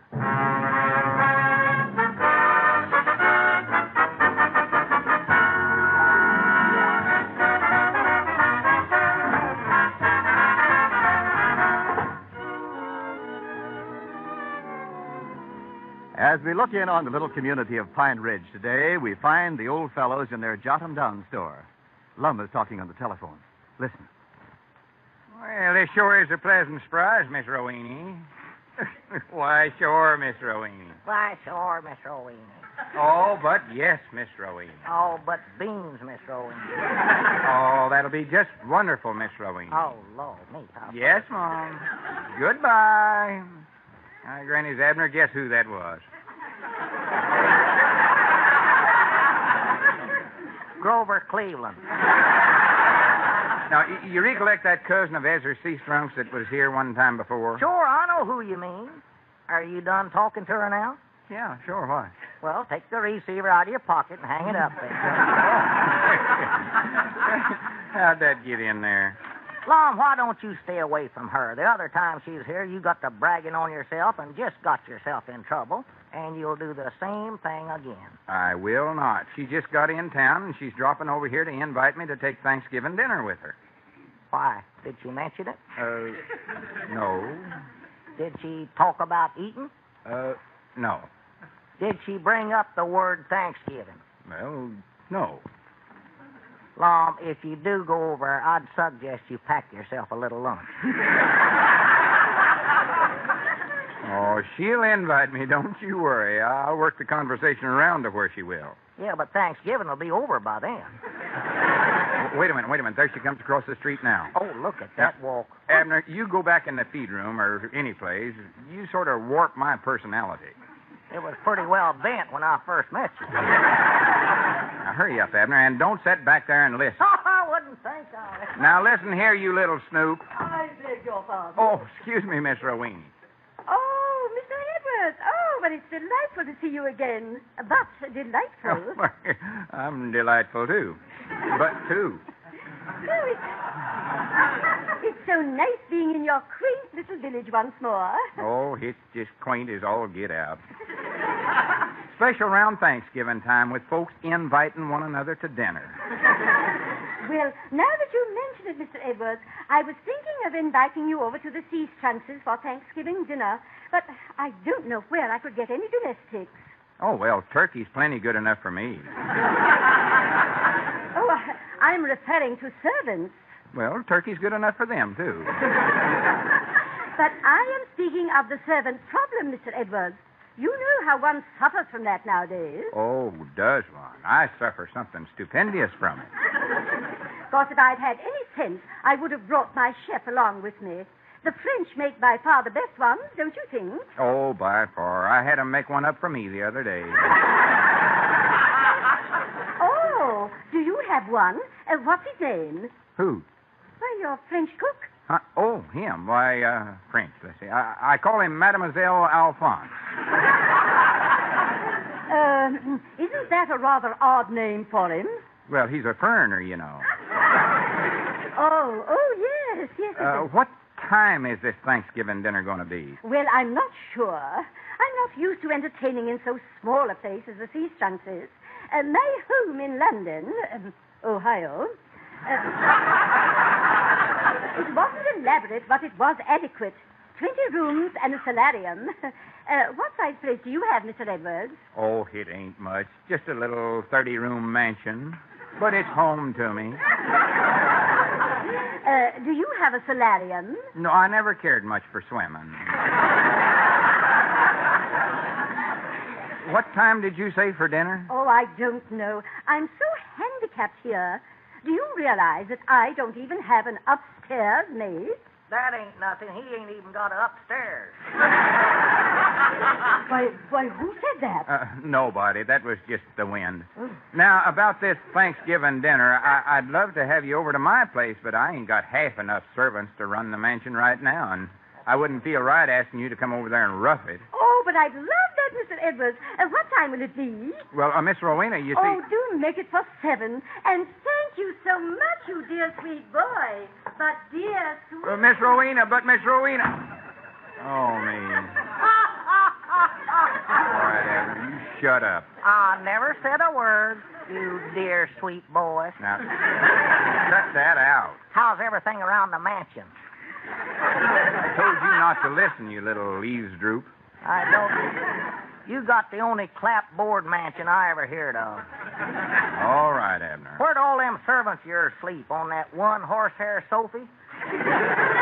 All right, so I exaggerated a little. Oh, I don't know. Many's the time I saw that French cook of yours standing over a hot solarium. Bottling up a mess of coon and collards. Abner, don't you realize the jam I'm in? Here I've got to put on a Thanksgiving dinner in a mansion, which I ain't got, with some servants, which I ain't got, This calls for brains. Which you ain't got. Thanksgiving ain't but a few days off. Yeah, I doubt if you could build a mansion by then. Not even with Alphonse helping you. Oh, I might as well forget the whole thing. Or to kept my big mouth shut. Amen, brother. Even if I did have a nice place, I don't know where I'd get any servants. Or, wait a minute. Abner? Oh, no, you don't. Now, no, listen, no, Abner. now, listen, Lum. Abner. No. I ain't asked you anything yet. Lum, in the first place, I can't cook. In the second place, I can't talk French. In the third place, I wouldn't do it in the first place. All right, then you can be my English butler. No. I'm going to be eating at home that day with my own little family. And they couldn't get along without me. Bless their hearts. Bless their little hearts. Abner, you'll be all done at your place by the time I'll need you. No. Well, that takes care of my butler. Now, who can I get for... Wait a minute. There comes Ben Withers. I wonder if he can cook. Hi, Grannies. Come on in here, Ben, old boy. Just a feller I want to see. Can you talk French, Ben? Lum, if you want to learn to speak French, the man you want is Cicero Gundel. Who's he? Yes. Look, Ben, all I'm interested in is getting a French cook. I see. And you want to know how to converse with him in his native tongue. No, Ben, I don't... Right. Cicero Gundel, Mount Ida resident, made an exhaustive study of the French language immediately after the First World War. He wanted to learn the meaning of the words of Mademoiselle from Armentières. Yeah, well, Ben, I don't... At the end of 5 years of concentrated study, he discovered that the song was written in English. Well, why couldn't you have told that in the first place? Cicero Gundel is an Armenian. Now, the only trouble as I see it, Lum, before Cicero can teach you French, you'll have to learn Armenian. Well, Ben, I told you I don't want to learn no language. I'm just trying to arrange for a Thanksgiving dinner. Oh, well, the place you want to go then is Tom and Minnie's restaurant. But, Ben, I don't... Finest short-order house in Mount Ida. Tom and Minnie's. It's run by a man named Tom and his wife. Her name is Irene.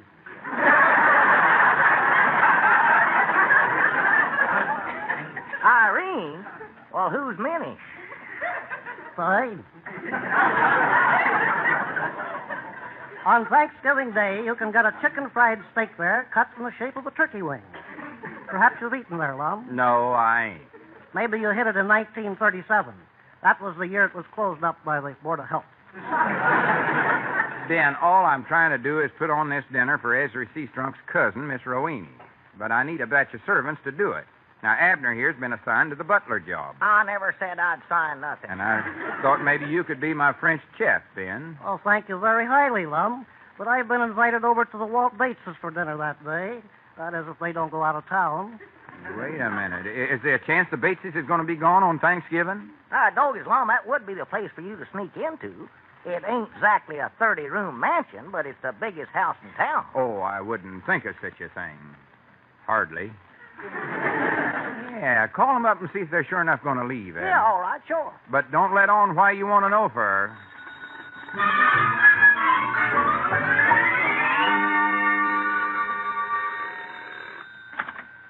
Hello?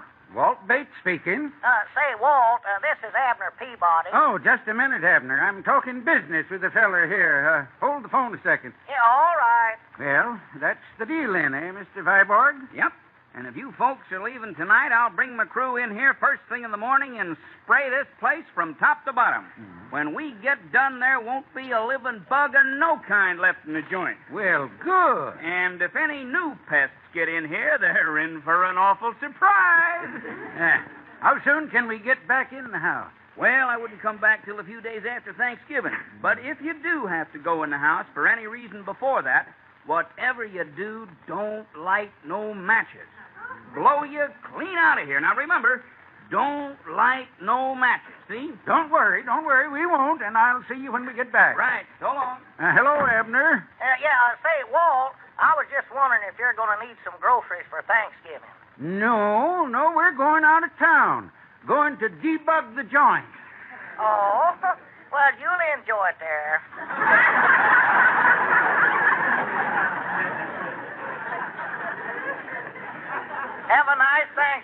And don't hurry back.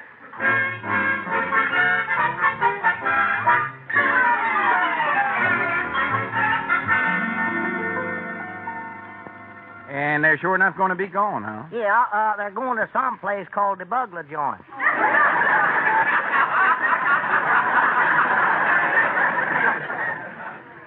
The Buick Junction, perhaps. Well, something like that. Never heard of it. Well, looks like I'm all set then. We'll cook the dinner right over there in Walt's kitchen. Yeah. And build up a nice fire in that big fireplace of his. Yeah.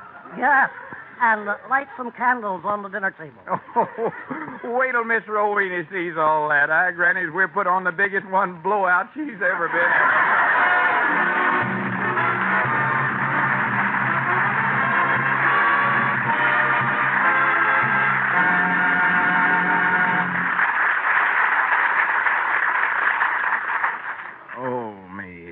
Don't expect no sympathy from me, Lum Edwards.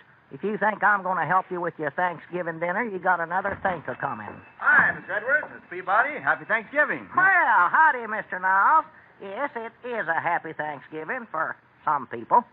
Say, didn't I hear something about your needing help with your Thanksgiving dinner, Mr. Edwards? Well, I'm your man. I'm your man. You are? Well, bless you, Mr. Niles, and bless Frigidaire for sending you here. Now, what about the turkey? Is that quite a problem? No problem at all. For anybody with a roomy new Frigidaire refrigerator, just prepare your turkey a day or two ahead of Thanksgiving and keep it in your Frigidaire. There's still plenty of room for other holiday fixings. Salad, hot biscuits, maybe. Well, salad the same way. Prepare it before you get busy with last-minute cooking. Keep it fresh and crisp in your Frigidaire refrigerator. And really smart cooks mix dough for hot breads or pastries ahead of time. Even roll it out and cut it. Then keep it safe in their Frigidaire refrigerators or Frigidaire home freezers. And when I say safe, I really mean safe. For the Frigidaire is the only refrigerator with a meter miser. The simplest and most reliable cold-making mechanism ever built. And can you bake a pumpkin pie, Billy boy, Billy boy? Why, a Frigidaire electric range makes any holiday cooking a breeze. One model even has 2 ovens, so you can bake a pie in one while the turkey is roasting in the other. For lots of oven cooking, you don't even have to stay in the kitchen. The Cookmaster oven control turns the oven on and off all by itself. Oh, sure, Thanksgiving dinner's a cinch for anybody with a Frigidaire refrigerator and Frigidaire electric range. Well, I'm sure glad you reminded me, Mr. Niles. By the way, what size head have you got? What size head? Why, I wear a 7 1/8 hat, if that's what you mean, but what for? For your chef's cap. Because if I can't find a real cook like you said, you are my man.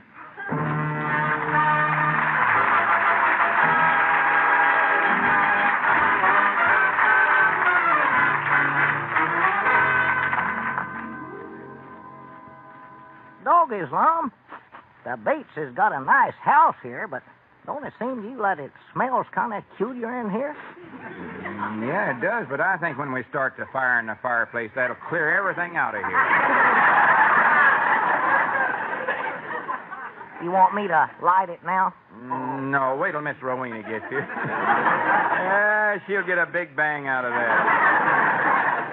Abner, you better get into your buttle suit. Lum, I ain't going to wear that thing. Them breeches is for a boy. They just come to my knees. Well, that's where they're supposed to come. And them socks are women's stockings. White cotton lisle, just like Elizabeth wears when she dresses up. Now, Abner, stop fussing. Ben Withers is having to wear a worse get-up than you, and you don't hear him hollering. Why? What have you done with him? Well, he's done nothing. Wait a minute. There he comes now. He's got it on. Is that Ben? Oh, for the land's sake. Now, don't laugh at him, Abner. Lum, I refuse to wear this costume.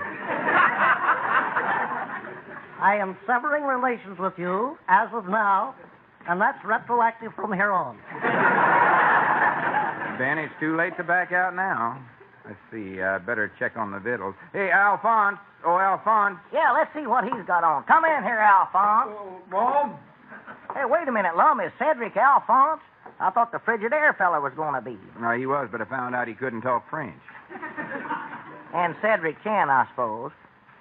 Cedric, let's hear you say something in French. Oh. What does that mean in English?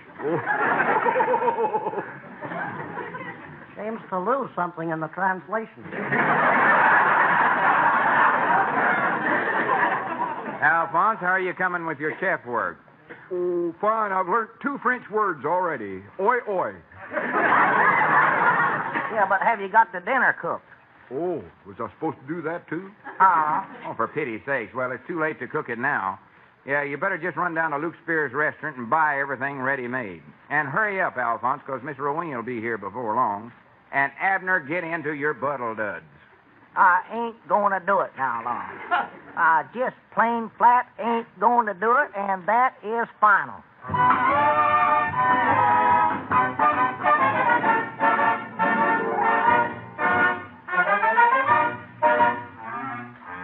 Lum, are the seams in my stocking straight? Yeah, they look fine. Might pull them up a little more.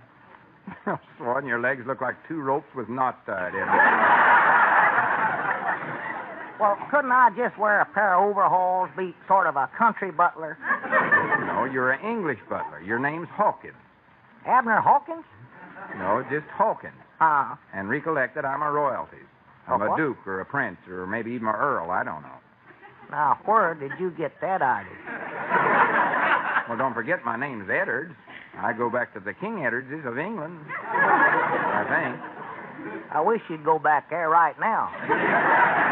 So now be sure and call me the Earl and call Miss Rowena something high class like her ladyship or something that'll show her that I'm used to hobnobbing around with the castle crowd. Uh-oh.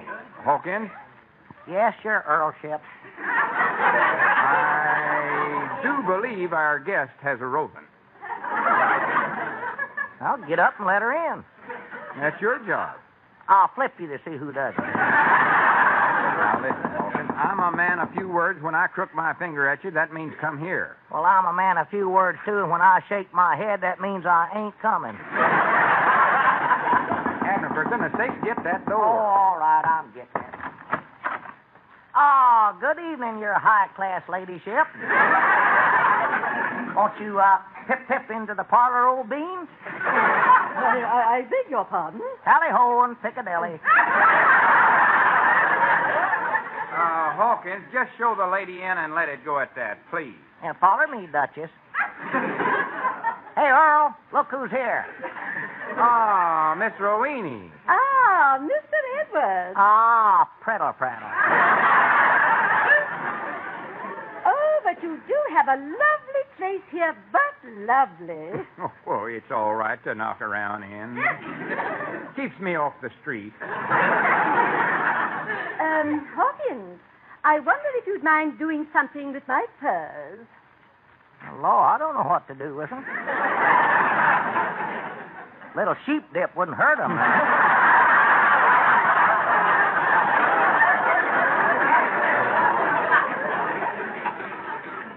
Hawkins, just take the lady's fur mackinaw and hang it up in the vestibule.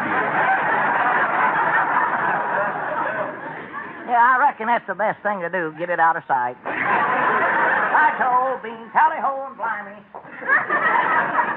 You know, Mr. Edwards, your man has a rather peculiar accent. Yes, it is peculiar. What part of England is he from? Oh, you know, here and there. Is he an Essex man? No, the only thing he's ever driven's a Saxon. Oh, Mr. Edwards, what a lovely old fireplace you have. Might we have a fire in it? Oh, but indeedy. A little fire always livens up a holiday, don't you think? Oh, indubious. Hawkins. Did you buzz your Earlship? Yes. Hawkins, will you please touch a match to the logs? It would be a pleasure indeed, sir.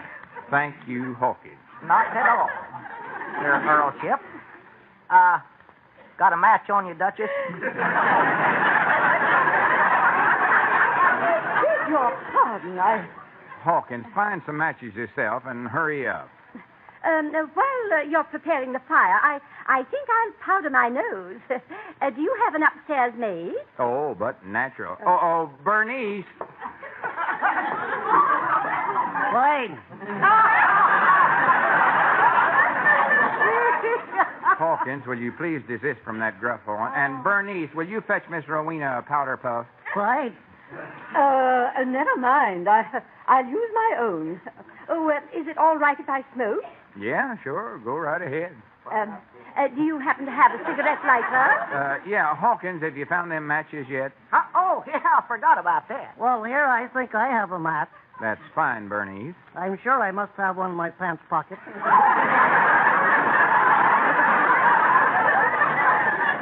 Bernice. What? Oh, my stars, what's the matter with me?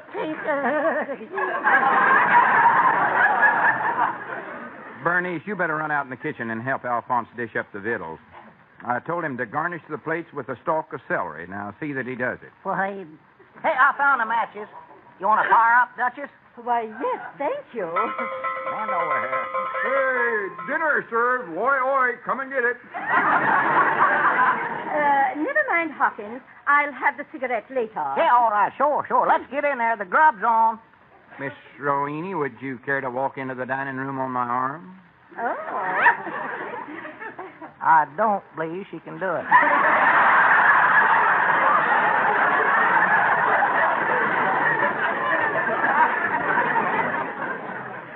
I do hope you've worked up a good appetite, Miss Rowena, because Alphonse has knocked himself out cooking up a batch of high-class French victuals. I hope he has some canapes. Yeah, I got a can of peas, a can of hominy grits, everything. Hawkins, shut up. Miss Rowena, you sit over there, and I'll sit here. Thank you. Hey, wait a minute here. You ain't set a place for me and Bernice. Of course not. You're the servants, you idiot. Well, I'll be a polka-dotted possum. I doggies, if that ain't gratitude for you. Hawkins, just mind your own business. I'm sorry, Miss Rowena. This servant problem of mine is getting worse all the time. Yes, I can see that. Well, let's dive in, Miss Rowena. Oh, Hawkins, come back here and light the candles. It's getting dark in here. Yeah, all right. Don't know where I got strength enough to strike a match, though, as hungry as I am. Mr. Edwards, I hate to bring this up, but my food seems to be all stuck to the plate. That's peculiar. So is mine. That's them French cooks for you. Oh, Alphonse. And if you'll pardon my saying so, it all smells like shellac. Did you call me Monsieur? Doggies, I can't get these matches to strike. Yeah, I called you, Alphonse. Our victuals are stuck to the plate. And where's the celery stalks I told you to garnish the plates with? Garnish? Yeah. Oh.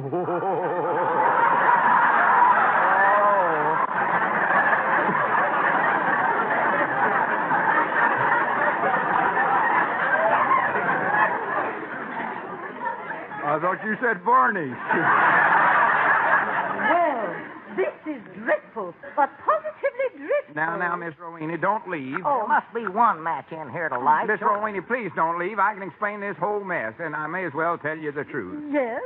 You're going to hate me, but this ain't my house, and these ain't my servants. I ain't nothing at all, and I know you'll never speak to me again as long as you live, and I don't blame you. Why, you dear, sweet boy, going to all that trouble just for little old me. Oh, I think you're wonderful, but wonderful. Huh? Dad blamed these matches. And to prove it, I am going to give you a great big kiss. Oh, no, now, please. Yes, I'm going Miss Rowena, don't. Yes. I don't. Here's one that lights. Oh, Miss Rowena. Miss Rowena.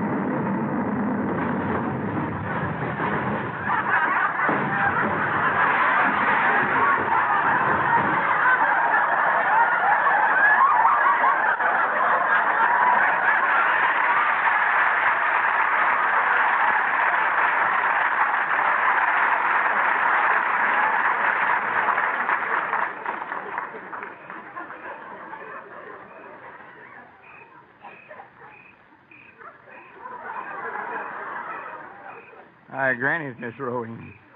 Do that again. Lum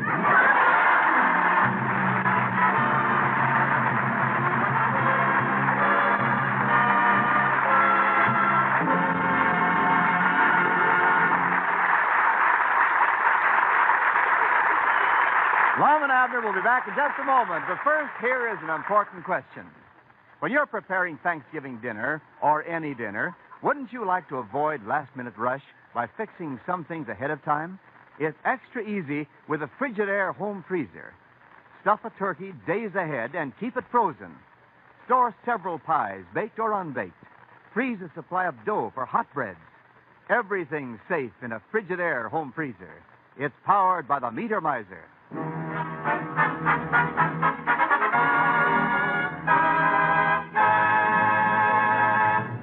Well, how you feeling by now, Hot Lips? Yeah, a little better, but Granny's Abner, when Walt Bates gets back and sees his house, he's going to hit the ceiling. Hit the ceiling? He'll have to find it first.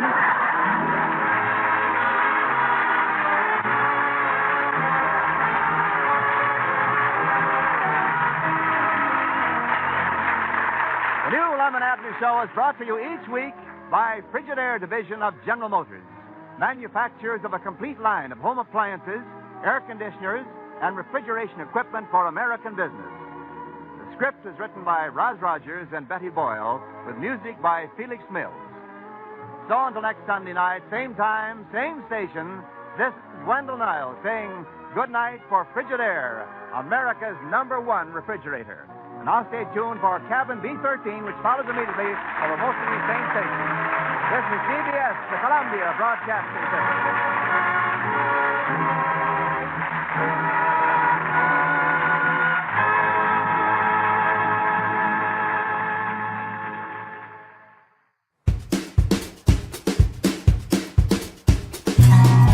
I guess Lum discovered that fessing up to Miss Rowena has its benefits.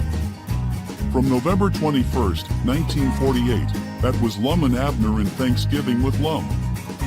That's going to conclude our Thanksgiving Gathering 2025, but be sure to join my elf friend Crystal from the North Pole on Christmas Eve as the Northern Light Webcasting Network brings you our Christmas gift to you, 2025. I'm Vincent, hoping you have had a happy Thanksgiving, and hopefully I'll be back for another Thanksgiving Gathering in 2026.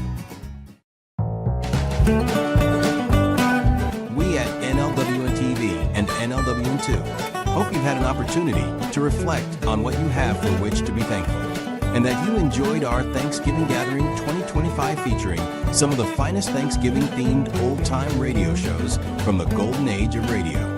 Be sure to join us again on Christmas Eve as we bring you Christmas-themed old-time radio. This has been a production of the Northern Light Webcasting Network.